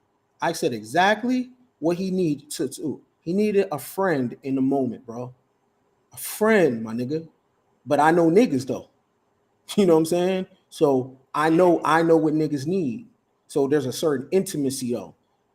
Anything else, my dude? No, that's all it is, you know what I mean? Good job, keep up the good work. My guy. Have a good one, man. My guy, for sure. All right. Any more smoke? Free smoke, free smoke. 520-510-3254. I'll go in. I'm not going in nobody that's looking for answers. We don't do that over here. We don't. This shit is not about fucking viral clips. Crazy. 520-510-3254. Smoke. Any smoke. Any smoke. What happened to the dude Damon that said I'm a con person? He ain't called.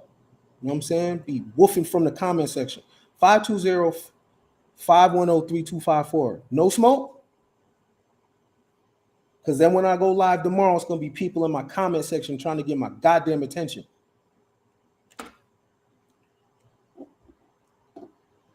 520-510-3254. Today is smoke day. Anything that I got to say, anything that I'm talking about, hit me.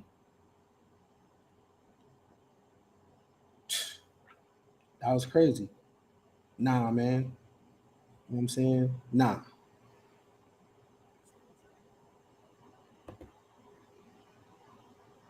Do you have smoke? Not you. Do you have smoke, Mexicano? Hit the lumber. Is there smoke?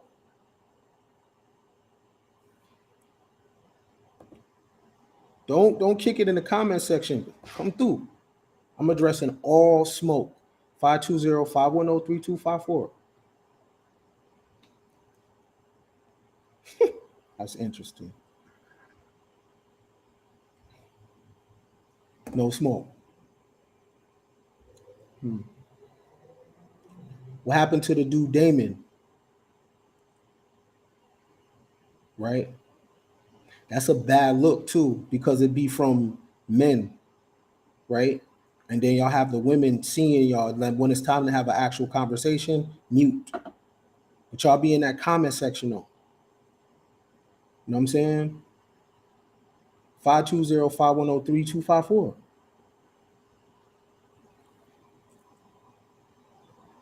Shout out to the young man that hit me. Ain't nothing wrong with that, bro. Ain't nothing. We all need somebody to talk to. You know what I mean? I understand. Like different phases, my nigga. I've been you before. You know what I mean?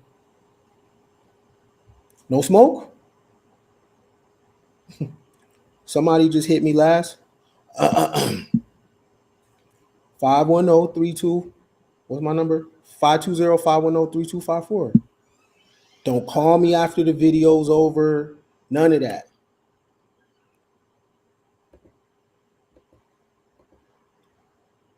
The topic is smoke. Have you followed me before? Have you heard a video of mine? You disagree with anything? Now's the time to call me and tell me what you think. Right? It's smoke. That's the topic. If this your first time here, got you. But that's the topic. Free smoke. I'll give it a couple more minutes. Very interesting. A lot of y'all be on my video. Oh, you're a simp. You're this, you're that. I'm right here.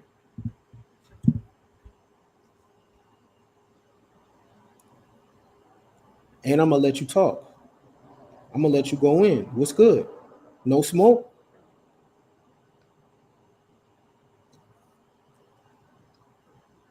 Wow. The number is there, 520-510-3254. The number's on the screen.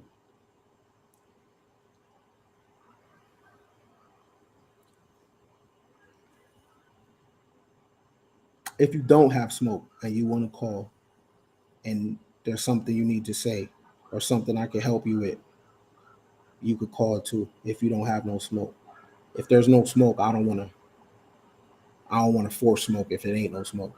So if it ain't no smoke, this is Ken. Any smoke? Nah, I don't have any smoke. Okay. I just wanted to say I'm a big fan.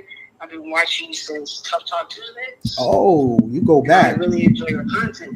Now, back then, I will admit that I felt like you're coming from a space of like self-hate a little bit when I used to watch some of the videos. But then the more I watched your content, I was like, okay, he just has a different perspective. You definitely think outside the box, so I appreciate it. What I just wanted to say it in person.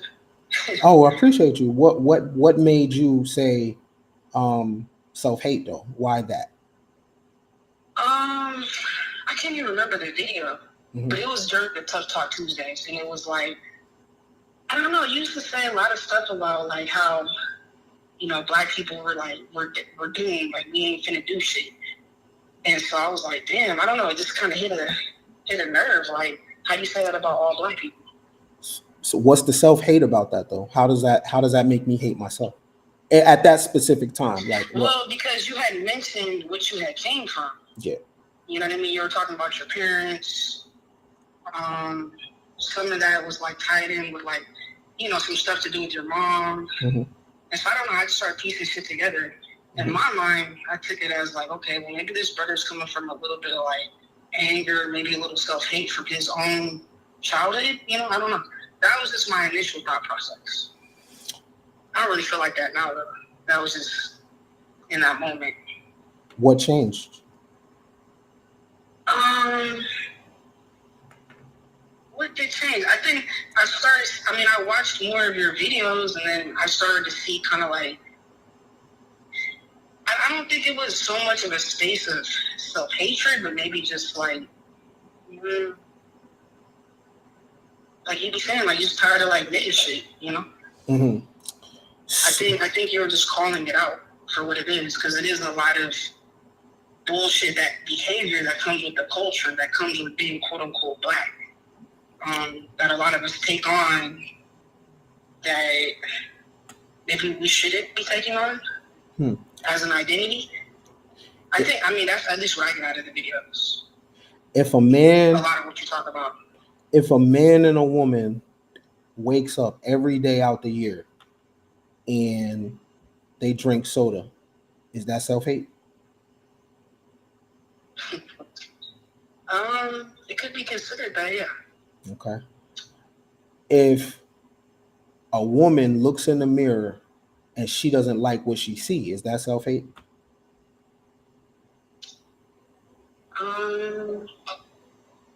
If she doesn't like what she sees, if it can be changed, everything can be changed though.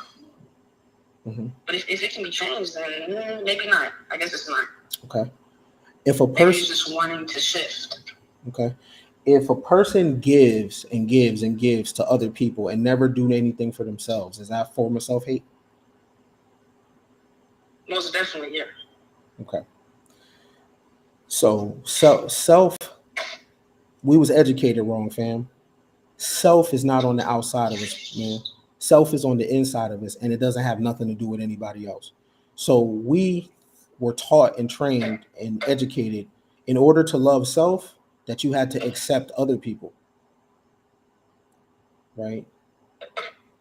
That's not self. Self is shadow work. Self is that feeling you feel about you. A collective of people is not self. That's just a group, right? That has nothing to do with you.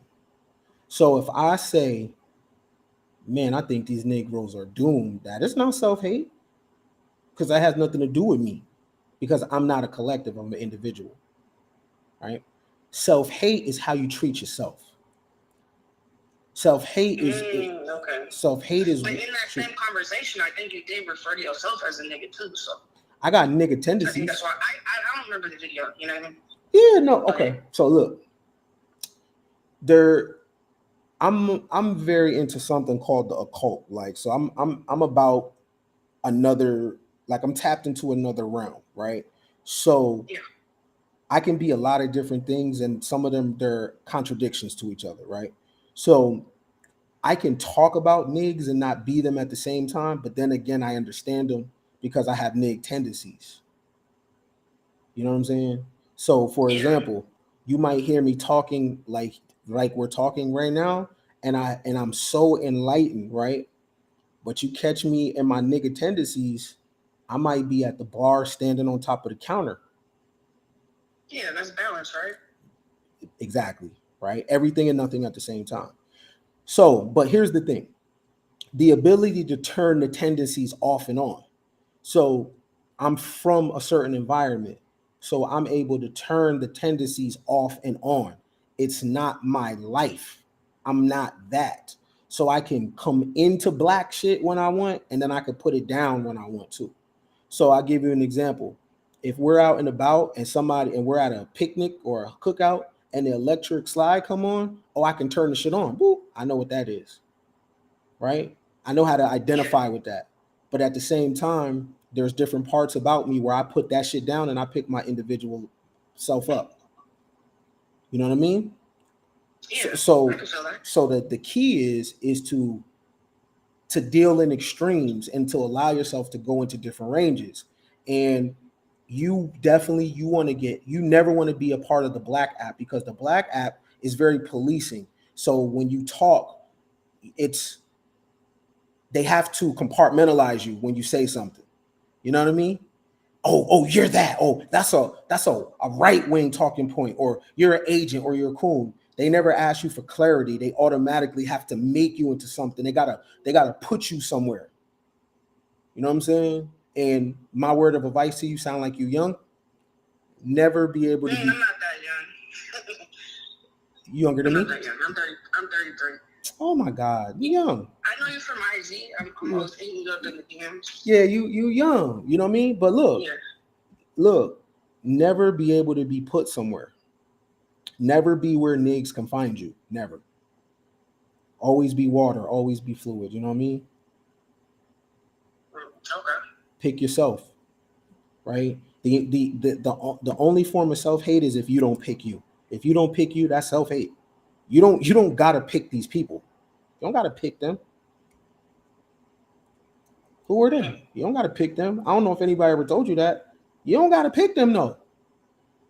Don't let nobody guilt you into that shit neither. You don't have to get picked. I mean, you don't have to pick them. Not if you don't want. You come first. No, I think I've been definitely coming to that conclusion lately. What did you want to be when you grow up? What did you want to be when you grow up? What did I want to be as a kid? Yeah. Somewhere between a doctor and an Olympic swimmer. Wow. How far are you away from what you wanted to be? I'm a nurse, so not that far. How far are Somewhere you? in the realm. You're somewhere in the realm. If you don't I'm a nurse. If you don't be what you wanted to be, is that self-hate?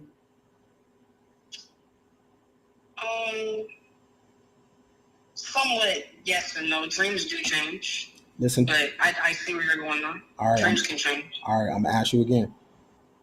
If you don't become what you want to be, is that self-hate? Most definitely. There you go. Because if you don't get it done, like, who else is responsible for that? That's self-hate. Yeah. I thank you for your call. Watch yourself. For sure. Thank you. All right. God bless. All right. Bye-bye. Any self-hate? I mean, self-hate. And any smoke? Any smoke? 520-510-3254. We smoking on white supremacy packs and victim narrative packs and collectivism packs. None of that shit. I'm not with none of that. I'm not with no group identity. I'm not about no collective. I'm not about none of that. Get free. Get off these niggas' plantations. Hurry up too, because you're running out of time. Anybody? Smoke. 520-510-3254.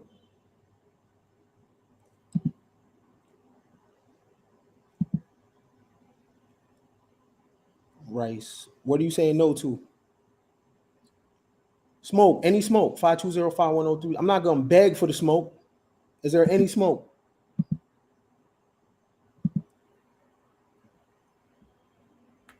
The number is right there.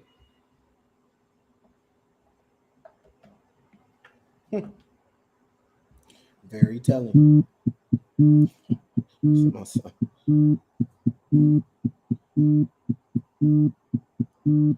Hold on. Son, I'm online. Yes, no one smoke. Huh? I want that smoke. I'm gonna give you the smoke. You better get out of here. I want to smoke in Mortal Kombat. You know I'll beat you. Man, get out of here. Bye. Nah, and then listen, everybody got here. Got out of here. Hello. Yo, what's up, KB? How you doing? What's up, man? Hey, man, I don't really have any smoke, man. But okay. I was calling because I wanted to ask you a couple of questions in regards to just kind of going in more depth in a couple of things that you covered already. Okay. One was actually with the last caller. Okay.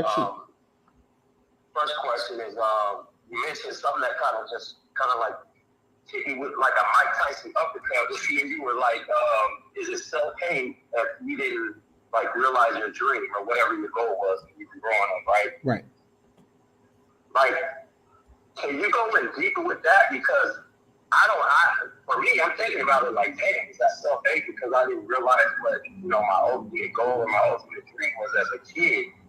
Is that self-hate? So, and I know she answered yes, but I was just kind of in my thoughts about that, man. So I would appreciate that if you kind of just going more in depth about that, man, and what you really meant by that.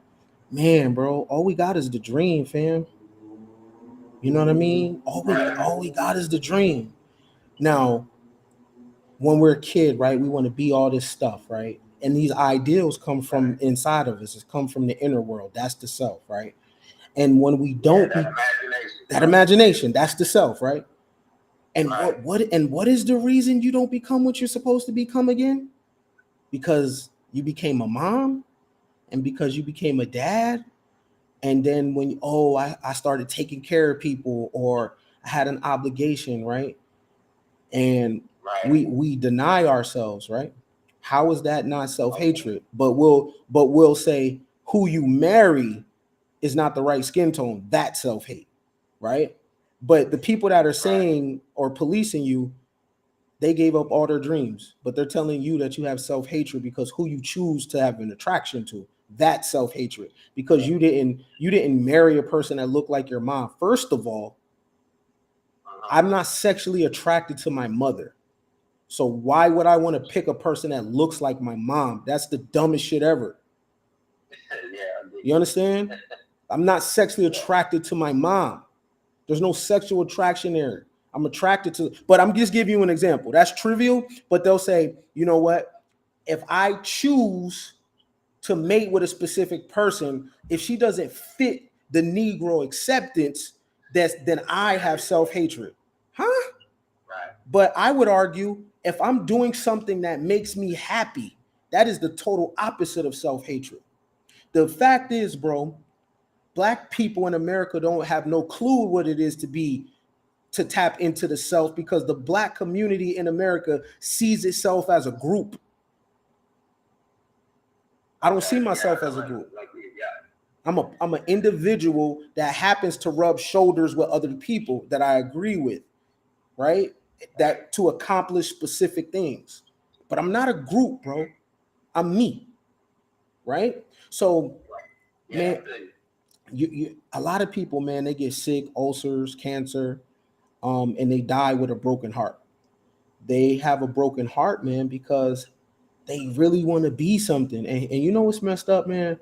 Black boys and girls, they're not allowed to be children. They're not allowed to dream. The culture is gonna snatch them dreams away and tell them be realistic. Like, what does that mean to a child? That's true. You know what I mean? I mean, that's just something that you hear a lot, man. Is, you know, what do they say? Have a dream, but be realistic, and you know, this and that. And it's just like, man, like you're telling me to dream, but at the same time, you're telling me, you know, my dream could be, you know, unrealistic at the same time, right? That's contradicting. That's like an oxymoron, right? Because they don't mean that. They mean dream within the realms of that they can understand, that they can see, right? So with it's their narrative of what they want to do, right? Yeah, see, with the Negro mind has a binary thing. It's either this or that, left or right, up or down. So your dreams can only bounce around what the Negro mind can see, and which is usually very limited. Now, it doesn't start off limited. These boys and girls start off innocent, but what happens is the culture doesn't know what to do with talented people. The culture doesn't know what to do with genius. This is why you have to protect your children from the culture. You have to police your children and only give it Black culture in doses, because there's a collective spell on the culture. So you can't fully thrust your children inside of it, because there's a frequency called, or it's an app called the Black app, and you gotta figure out how to move in it, and you gotta pick your spaces. But they don't start out like that, though. They start out as free thinkers. They start out as children with ambition, and then the hip hop shit gets put on them, and then the thug shit gets put on them, and then Black boys and girls, when they're 11 and 12, they're looked at as adults, because a lot of times the body be developed already, so they don't have an innocence. It gets snatched from them right away. You know, bills get put in their name when they're young. People expect them to process pain different. You don't have a childhood when you're Black. You feel me? So you got to protect your children from the Black app, right? You can go to the cookouts, but when it's time to go, it's time to go, because there's a collective frequency on that shit. So self-hate, man, is when you don't pick yourself, bro. You know what I mean? When you don't pick yourself, and I understand, you know, they make you feel super guilty about that shit. You know what I mean? Yeah, and I agree with you, man. I appreciate that breakdown. Let me ask you this, man, because you'll hear that saying, and this goes back to just dreams, right? And having those dreams is like shoot for the where they sleep. Shoot for the stars, hit the moon. Hit the moon. Hit the moon, yeah. So you're not really actually realizing your ultimate dream, but even though you didn't hit that ultimate goal, you did accomplish a big task, and you did get somewhere. Would you classify that as the same thing as like, hey, you kind of like you didn't really get to where you wanted to go? So is that like a failure in the way you look at that, or what? My name is Ken Billions. Now the likelihood of me getting $1 billion is fucking slim. Okay. All right. Okay. It can happen, but the likelihood is, shit. Here's the thing though. If my name is Ken Billions, but I maxed out as Ken 100 million, no, I didn't fail. Right. Because of who I became along the way in order to get that. Right. So you have dreams with audacity, but then also you set a default setting. So if I didn't touch $1 million, that might be, kind of like, damn, because it was right there. You know what I mean? But if I don't touch $1 billion, my default setting is still 20 million, 30 million.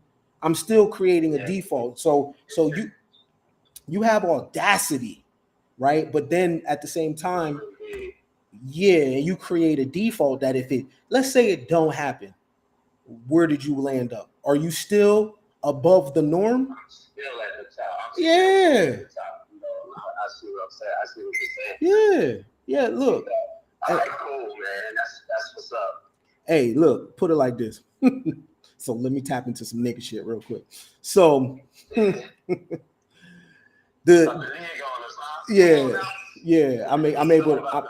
I'm able to dip in. I'm able to dip in and out, right?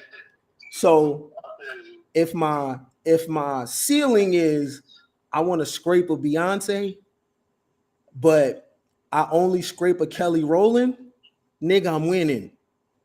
I'm good. You know what I'm saying? So the main thing though is about the default setting though, right? Sometimes the dream doesn't get accomplished, but the default was never elevated. So you didn't become a millionaire and you go right back to the hood, you go right back to the projects. You know what I'm saying? Right. So you want to change the floor. You know what I mean? You want to elevate the default setting that my cushion is better than everybody else's win. Yeah, it's like extraordinary. Yeah, change the default. That even now you're going into the occultist realm of like some mentalism shit, bro. Because what you're saying is even my worst day is still somebody's best. Not fucking with you. Yeah, exactly. I'm sorry to be the. You know what I'm saying? But yeah, I feel you. Like my worst day on earth is that I'm still loved. My worst day on earth is still I have great housing, my family's safe.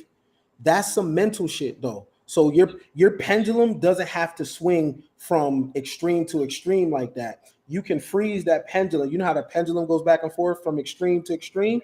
So look, what you do is you freeze the pendulum from swinging back and forth to that default setting that even my worst day is still incredible. Now, you can't stop death and you can't stop bad things from happening. However, your bad thing is, damn, fuck, the Porsches broke down.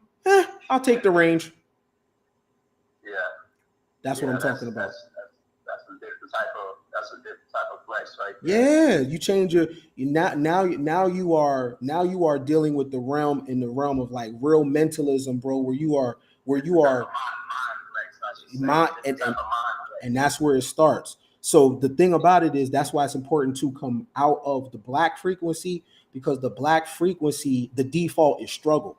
Not the struggle of building your body, the struggle of building a business, the struggle of, you know what, building a house with your bare hands. It's the struggle of scarcity and the struggle of lack, and it's the struggle of systematic racism. Like, I don't live in that world, bro. I really be delirious.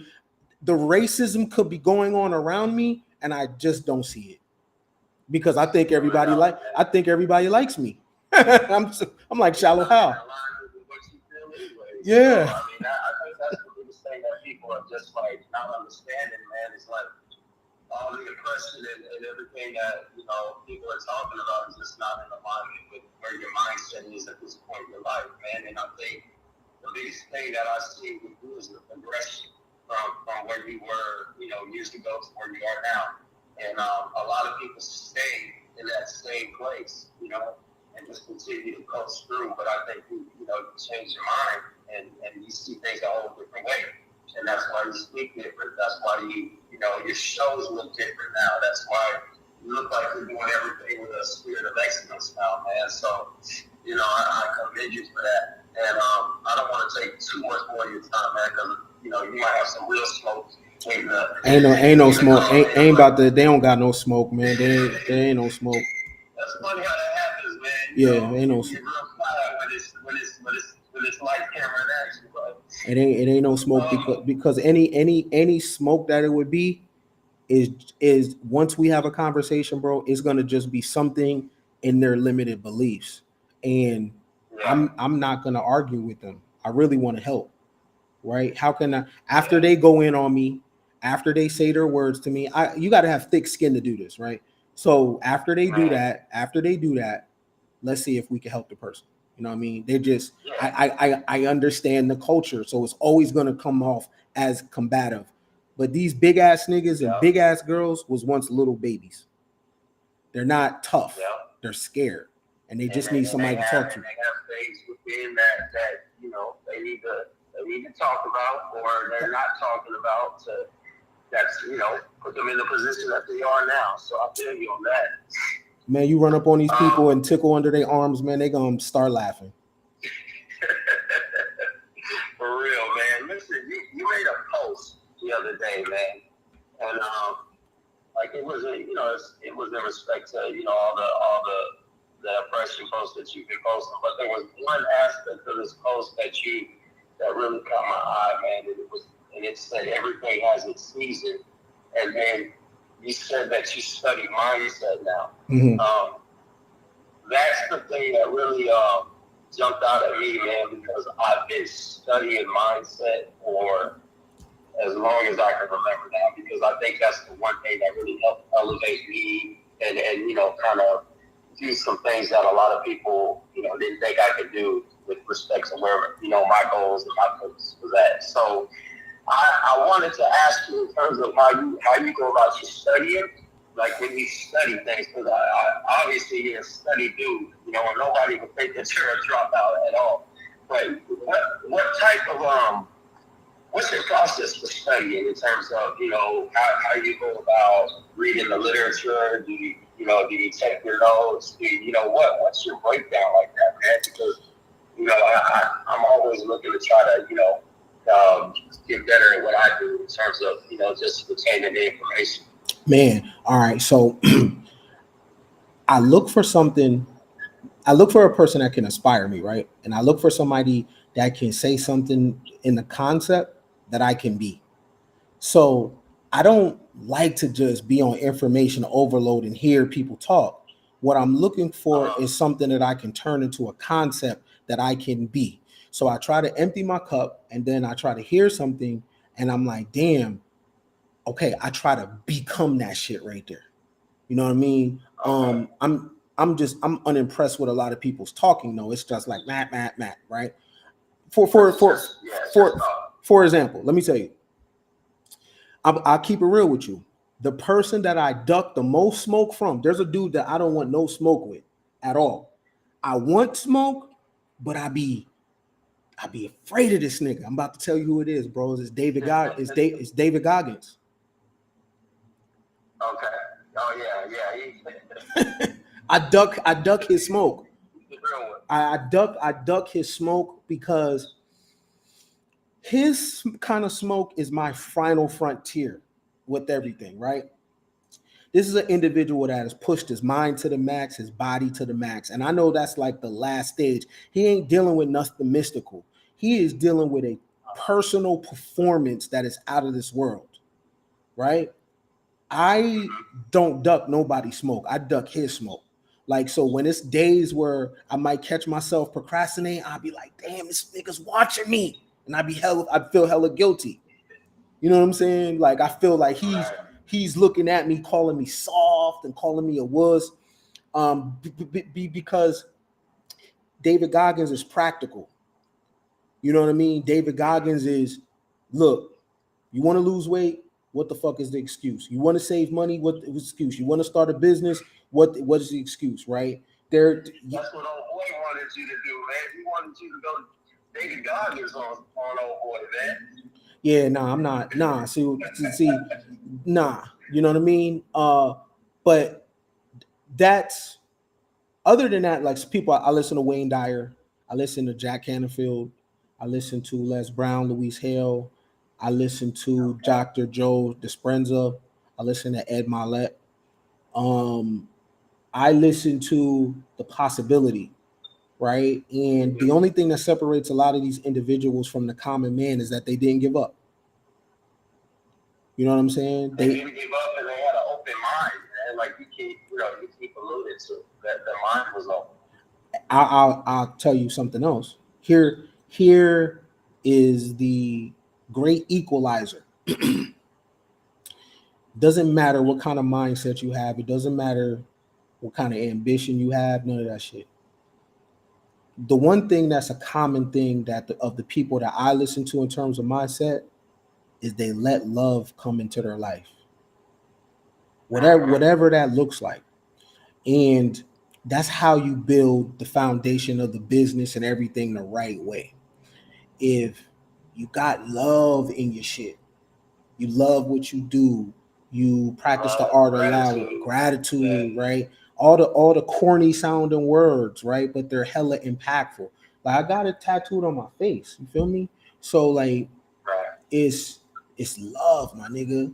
You know what I mean? And I'm talking about as a behavior. Like, I genuinely want to see my homie win with nothing on it. You know what I mean? I genuinely want my son to win. You know what I'm saying? I genuinely want the people in my life to have things and win. I don't want to be the weakest link in the group. I don't want to put my foot out and trip nobody. I don't want to stop nobody's development, right? So when I'm thinking about the people that I listen to, that's a common theme, bro. It's not that they don't go through hardships, but the common theme, fam, is that they all have this love thing with them. And I always had the ideals and shit. That's the one thing I was skipping that part, like fuck love, fuck all that. Blah, blah, blah, blah, blah. What about because you said you have to let it in. What about you? Like, have you ever had a hard time with actually, giving it, giving people love and whatnot? Yeah, I didn't know any type of touch outside of sex. Right. I thought that was the only type of physical touch humans can do. I didn't know, right? So I didn't. I wanted to give it, but I didn't know how, and I didn't know if I did, what kind of identity would I have if I gave love? Like, what does that look like? And that comes from being hurt, because again, we all start out as these children, and rejection is a motherfucker, and rejection if you don't have a value system. So if you're being told no because someone else has a boundary, when you have a value system, you'll understand that's just their boundary. But when you don't have a value system and they tell you no, you take it personal, like no one wants you. You know what I'm saying? So that's what happened to me. I didn't have a value system about myself. So any type of rejection that I felt, I thought it was because I was ugly, or I thought it was because no one loved me and I didn't have a place in the world and I didn't care. And that's why I ran to the conscious community. Well, I hope they'll love me. You know what I'm saying? That's why you run outside. There's nothing wrong with being told no. There's nothing wrong with people having boundaries, right? And their boundaries has nothing to do with you. That's their boundaries, right? But you already have to have something hardwired in you that can know, right? Look, for example, if you got a dog, you be like, no. And then 5 minutes later, if you like, hey, oh, come here, the dog just forget that it got told no. It forgets that it got screamed on because it doesn't have that thing in its head that it's not a dog. You know what I mean? So yeah, I didn't know how to give it, bro. I didn't know how to receive it. I didn't quite understand it. That's why the shadow work is important. And it's not no one else's job to come and love on me.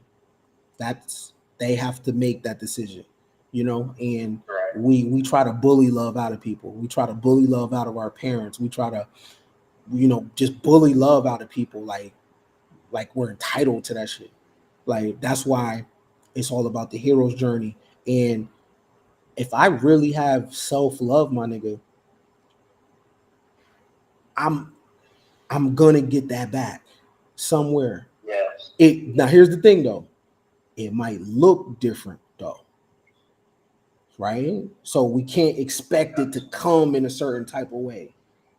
You know what I mean? In a way we want it to come. Yeah. The way we think it should come. Yeah, it'll come. You know what I'm saying? Hey, sometimes it'll come while somebody just calling you and say, yo, I'll just think about you today. Yo, think about this for a second, bro. Like for real. With all the things going on in the world, for somebody to hit your line just to say, oh, I was thinking about you. I ain't want nothing. Like, never take no shit like that for granted. Right. You know what I mean? And sometimes I've done this too before, right? Oh, why do you love me? Like what? Like I need a whole I need you to feed my ego or whatever. Yeah. Right? No, it's definitely ego stroke. It's a weird question though. Like, what do you mean? Right? Like, what the fuck do you mean? Why? Just take the love that I just gave. That's it. Because what happens if somebody said back to you, damn, wait, you not that nigga? Oh, damn, you tricked me. And you're like, oh, no, I am. Oh, okay. Like, of course you look, if you that person, of course you love me. That's not it is a level of narcissism, but some narcissism is okay, right? Yeah, of course you love me. I know why you love me. Necessary narcissism, right? I know why you love me. I know why, right? So sometimes we need an ego stroke, especially a Capricorn. You know what I mean? That's where I struggle, man. I definitely struggle on I love people in my life. I love everybody in my life, but I don't say it enough. I just don't. And that shit fucks with me sometimes, man. It really does. Especially, after we have somebody close who passed away, be like, damn. I didn't even say I was like, stuff like that really hits you. Can you spend the rest of this month telling the people that you love them? Shit, yeah. You see, you got me all started right now. That's a challenge. That's actually, I have to be mindful and do that. Even though I love everybody that is in my life, for me to actually go reach out and call or text or whatever, that I would have to really be mindful of that and actually, perform that type of thing, man. And I don't know, maybe I'm the only one, but that's something I don't say enough. Do you have 3 people right now that you really, really, really love? Oh, absolutely. Did you tell them today? Not at all, man. You gonna tell them? You gonna tell them when we hang up? Yeah, on this call, most definitely, man. Absolutely. All right, my nigga, you gotta go. You got some shit to do. I'm gonna holler back at you. I got some business, man. I appreciate you. Get with me, bro. Peace. All right, man. All right, my guy. Yeah. No smoke. We're gonna get back to business tomorrow with our regularly scheduled programming. No smoke. When I say oppression where, I mean it. When I say white supremacy where, I really mean it. When I fuck the collective, worry about yourself, I really mean it. right? And he smoked.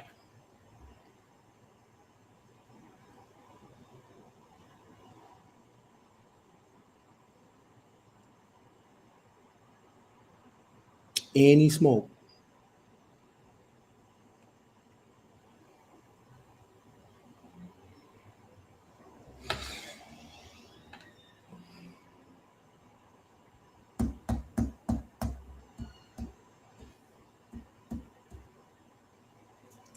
What y'all think?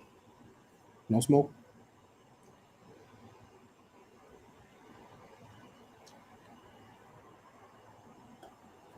It's a wrap. Oh, hold on. Free smoke. This is Ken. You got smoke? Hello? Hello? Yeah? Yeah, I can hear you. Okay, cool. Yeah, no, I was going through your list. And there's nothing here I don't disagree with, but there was one thing that came to mind. Okay. From one of your TV shows. I don't know which one it was I saw, but it was in relation to, I mean, I get the impression that you may be an atheist, so it's not so much smoke I have, but questions. I'm just curious to what led you down to the path where you don't believe that there was a higher power or a creator of some sort or a God. Was it a series of books? Was it a over the years thing? Was it a sudden realization? Was it because of some knowledge that you came across, or was it a result of, for some people, a traumatic experience? Just curious. I never believed in God. I was forced to believe in God. I always knew about a higher power, though. God and a higher power are not the same. Let me explain. God comes out of the mind of human beings. This is why God has hands, and this is why God cares. And we say God wants. That's all human. That's called anthropomorphism. So that's us taking human characteristics and applying it to a deity. Now, God and source are different. I'm by the beach right now. When I go to that water, sir, what's stopping that water from coming all the way on the land? There's a force that's pulling the water back. There's an ebb and flow, right? That big star, the sun is a star, man. Something that it can burn me anytime. There's a order going on. There's intelligence going on that is beyond my understanding. The moment that I bring it into human understanding, that is the creation of God. And depending on what tribe I live in, we're going to get xenophobic with the shit. Now we're going to say that we are the chosen and that source, it chooses us. That's all cap, right? The thing about it is, bro, we don't really know. And we need some control. And we don't want to say that we don't know. So we say, oh, God did it, right? Oh, God has a purpose for my life. Really? That gives our life meaning, right? But I'm linked up to a source. I don't subscribe to God, though. God only exists in the minds of human beings, and depending on what you look like and where you're from, God is super tribal too. Right? A football team wins, right, and says, you know what, God did it. But there's a difference between that and source. So that's how I got there. I never subscribed to the ideals. I always was linked, and I always subscribed to source, because source does not have anything to do with nothing tribal. Well, you call it source. Yeah. But wouldn't it be your version or your idea of what God is? I mean, knowing, or let's say, you're talking about the tribal version of source, right? This compartmentalized, Jewish think their God is the God, Hindus think their God is God, and so on and so forth. But isn't your belief source your tribal or compartmentalized idea of God? what you call the source. So you believe it to be a higher understanding of whatever that is that may or may not have created a spirit. So aren't you in the same club, but in a, I guess maybe perhaps a higher understanding of it, but not necessarily so far removed from other people's understanding of it? So, for example, maybe a child might, they're not going to say things like source or anything like that. They're probably not even going to feel God. They might not even necessarily say God, but you can say that they have a very rudimentary or elementary idea of what God is, or what you call source. But as we get older, as we have more experiences in life, we may morph that idea of what we think God is into something greater and higher. So we, I guess you can say, remove the bricks or expand the box. I don't know if we remove the bricks, but expand the box. I mean, if I'm making any sense here, I don't. So perhaps the box is bigger or much bigger than other people's idea, but any different than someone, for example, a Christian God or a God or God. Well, I don't believe in source. I know it. And then I know it from observation. I could just look and see things happening, right? So it's not a belief. I'm looking at things occur. I'm looking at cause and effect occur. And then I know there's something. So when I say there's source, meaning that whatever is happening in this physical side, there's something on the non-physical side that is pushing that and making it happen. So that's not a belief.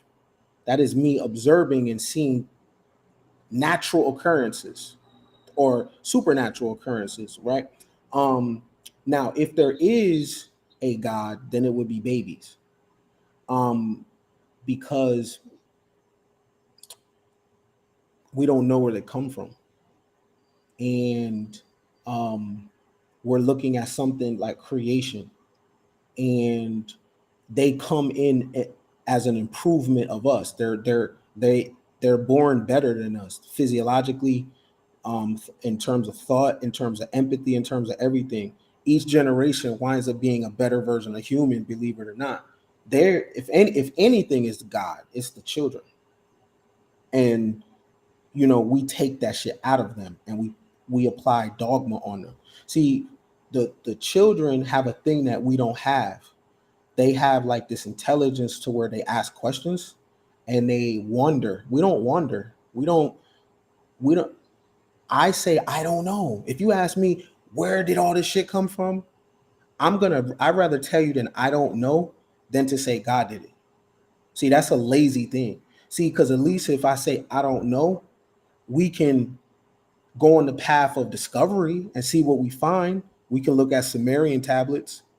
We could look at stories of Anunnaki, and we can go around the world and see what different tribes talk about in their creation story.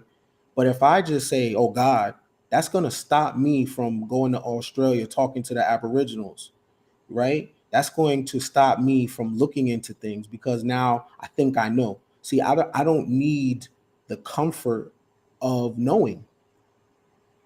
I'm totally fine saying, wow, this shit is, what did that to that mountain? I'm totally fine being not knowing. That keeps me as a student. So I don't have belief, right? I know because we can see it, right? It's an ebb and flow. Plus, the word God doesn't mean what we think it means on an etymological level. It just means to pour libation in a mound, right? So so it doesn't mean what we think it means. When we put something in words, bro, it's not pure no more because we're running it through some type of bias. So if you really wanted to tap into source, you keep it in your head, right? Keep it in your head. The moment that we try to count it and name it, it's not infinite no more. The infinite cannot be counted, measured, or weighed. Right? So no, I don't believe in God. That's a human thing. I understand the tribalism aspect of it. I understand the fellowship about it. It brings people together to eat. It does civilize certain animal aspects of human beings. But as a philosophy or as a higher level conversation, anytime we start putting human things on it, oh, God is jealous. Like, if God is jealous, I'm straight on that shit. That's a character flaw, right? But that's outside the realm of love, which you just discussed with the last caller, right? Completely outside the realm of love. But even love, though, that's human shit. That's right? That's human stuff, right? The universe does not love me. Does not love me. It does not care. universe, but we have the capacity to love. So there has to be. I mean, I understand the universe doesn't, right? The black holes don't care. They're going to suck you in regardless. The sun's going to burn you to a crisp, like you're too close to it, like Icarus or something like that. But I'm talking about from our perspective. Where do we get the capacity to love or have that capacity to love in a way that no other animal or being that we know of does? If it's not something that outside of us that somehow part of that within us, maybe it's still the soul. Where does that come from? It comes from our hierarchy of needs being in order. The more efficient we are in feeding ourselves and being safe, the more we civilize the environment, the more we start to develop things that you don't oftentimes see in ancient times, which would be like empathy. That's one thing. Now, also, the more cataclysm we go through, it also increases the opportunity of love because the lifespan will shorten and there will be a more of appreciation. You know what I mean? So love just represents, it's just an expression, bro. It's just a word. It's just uh the other portion of ourselves outside of the animal and the our lower nature. It's, hey, I have two watermelons. I'm gonna give you one. Um, you know, a kind gesture. It's just a word. It's just a word that was put on behavior that were people were doing, but it to really experience love, there has to be the opportunity for something to get taken. If it cannot get taken, you're not gonna love it. The reason why we love the way we do is because death exists, right? The possibility that when someone walks out that door, you might not see him again. That's why you say I love you. You wouldn't say that to people that live forever. There has to be a scarcity element there for you to know love. But if that scarcity element, a result like you said, there's human emotions, which is real. But I mean, I just wonder what that has to do with yourself. You said you have to fear of loss to love. I guess you said like up and down. But is that not itself a human construct that you created? That there has to be love lost, or potential for love lost, in order to love true. Because if love is infinite, or if God does exist, or source, or higher power, or whatever, creator, whatever, then that logic perhaps may or may not be accurate in terms of, well, something has to have been lost, or the potential to be lost for me to love. But if love is instant, and that is specifically a higher power way of thought or way of being, then I don't know if the two coincide. I mean, I'm just trying to. Who said love was infinite? Say, Love is not infinite. Love does not exist outside of the mind of humans. That is a human ideal. The universe, or what we call the universe or the world, it does not love. That is our shit.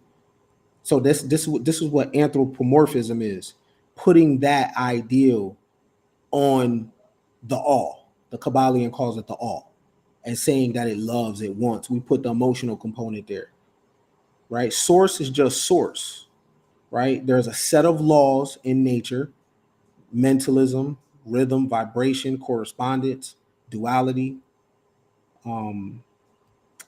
polarity, that we observe, but it doesn't love me though. It's for me to know how to use and manipulate, right? Gravity doesn't love me.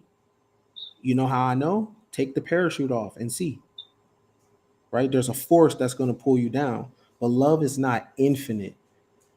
But if it is infinite, it's only going to be infinite in the minds of the people. You take people off earth, you take love off earth.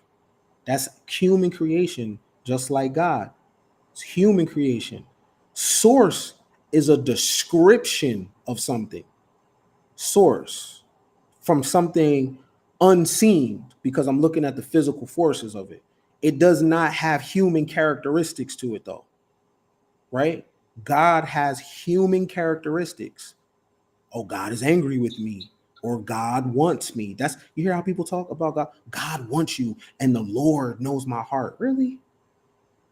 Right? That's called anthropomorphism, right? But we believe in these things because we don't want to be alone, and it gives us meaning because we have to make sense of the world. We don't like not having control. We need to know why our life looks a certain type of way, right? And the belief in God is a way to comfort us. You know what I'm saying? It's a way to civilize ourselves, right? This thing out there has put me here to do a specific thing. And if you remove that, you'll shatter the fabric of society. However, what we call the 1% or the Illuminati, they don't go by that. And they're not a bad thing though. The Illuminati is not necessarily bad. They were the ones that went underground to practice free thought because the Roman Catholic Church was suppressing thought. They always promoted enlightenment. They were into science, right? So I'm forgot why I was saying that, but you can believe in God, bro, if that gives you meaning, right? But your belief don't make it real, right? Or it's real to you. It doesn't make it true, but it could be true to you, right? For this, there's that. But source and God are not the same. Source is a set of things that are occurring, and we look at it and we like, whoa, right? There's a force going on. There's wind blowing. It's not human. God is very, very much human. That's why it gets angry. That's why it wants to do things for you. And if you don't follow these rules, these commandments and statutes, you're going to be generationally cursed. And I don't subscribe to none of that, bro. I'm outside of that shit. Awesome. So, okay, that makes sense. Basically, you subscribe to what can be seen, what can be felt, what is observable, what can be scientifically measured. Essentially, which is gravity, all that good stuff. So, but if source is unseen, but we obviously we can see air, we can see gravity, we can feel it, sense it, perceive it in different ways, as well as physical or the tools that we have at our disposal today. Do you? I don't know if you believe in or if you subscribe to the idea of a spirit or a soul. Like, do you think or do you subscribe to the idea that there's something more than just physical body? If you don't think or have not faith, but if you don't, let's say no. If you don't know, because you use the word no. If you don't know that there's something that created the soul or the spirit, then do you believe or do you even know expect that you yourself have a soul or spirit? Like, are you aware of yourself? And then, if so, then how are you aware of yourself? If you're just, a body. Can you see me on Can you see me on camera right now? Yes. You can. So you asked me, how do I know if I not believe, but do I know that I have other layers to me beyond the physical? Is that what you're asking me? Can you see me on camera? Yes. You see that paper moving? Yes. For that to happen, that means there's something inside of me, right? What's doing that? So there's something. What's moving? Air? Yeah. Breath? So there's something inside of me, right? Right? Right? If I take the concept of solids, liquids, and gas and I apply it to the human body, and I take those threes and I apply it to myself, then that means I have thrice two, right? Solids, liquids, gas. So that would exist inside of me too, right? Here goes the gas. Here goes the liquid, right? Here goes the solid, right? As far as soul and shit like that, where does it come from? Bro, I don't even know if I'm here.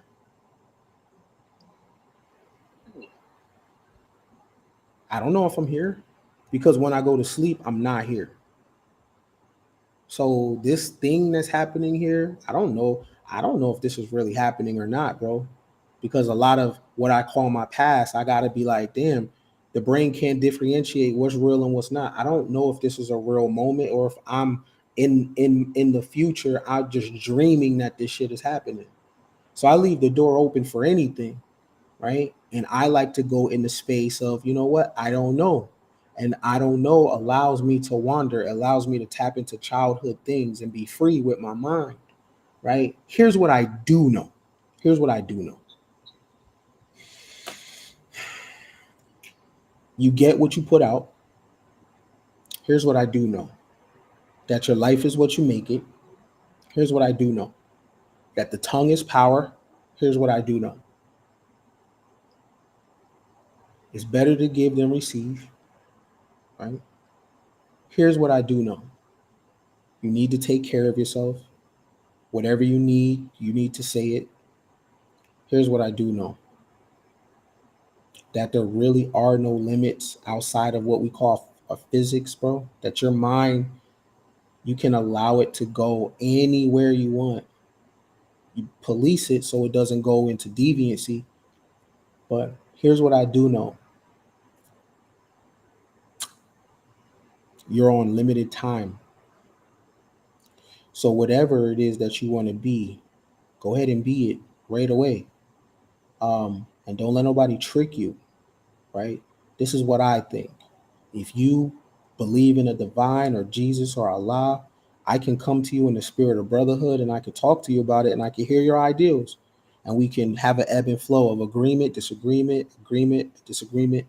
And then at the end of it, we can find common ground and break bread as brothers, right? And you could come to my house and I could come to your house and we could fellowship, right? And the positive things that I take from your religion, I can use to better my life, and I hope vice versa. Here's what I do know, bro. Here's what I do know. There's never been a you before, and I can prove it because your thumbprint is unlike anybody else that has ever existed. So you are unique, right?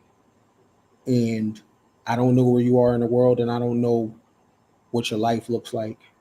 But whatever you want to be, go ahead and be it right now, bro. And do something that ain't never been done before and think something that ain't never been thought before.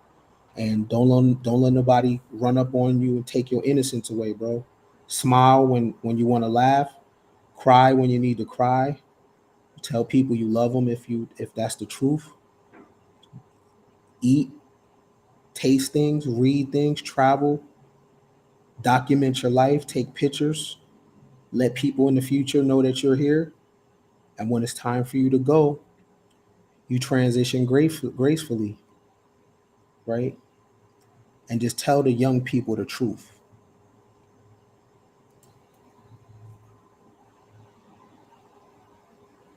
I appreciate you, man. I appreciate you. Thanks. All right, take it easy, bro. I'm gonna wrap it up. This Sunday, we're back on where our How to Body Bag Builds Masterclass week 4. If you're interested in that, make sure you got your supporter badge on Facebook, or kenbillions.com, or you can join on YouTube. We are on week 4, right, of our How to Body Bag Builds Masterclass. Ain't no real smoke, man. Nobody has smoke. People just need love. You know what I'm saying? And if you want to get loved on, holla at your boy. The reason why you down, cause somebody stole something from you. They stole your creativity. They stole your innocence. They stole your ability to dream. Well, I came to help you dream again. I came to help you get them dreams back. So you can start using your mind, changing your reality based on your thoughts. The struggle is in your mind, bro. The struggle is in your mind, girl. You can't be a victim in this life. You gotta go get yours. The universe is abundant. Everything on this planet is made to serve you. They got you distracted, thinking everything you need is outside of yourself. But that's the trick right there. I came to wake you up. I came to remind you. I came to tell you that the God that you're looking for is in the mirror. All you gotta do is all you gotta do is have audacity. I want you to dream. I want you to think outside the box. I want you to know there ain't no ceiling. The things that you believe changes your genetic code. You are your thoughts. You picked this life before you came here. So now it's about you turning that tragedy into triumph. The struggle is real, baby. It's all in your mind. All you gotta do is wake up.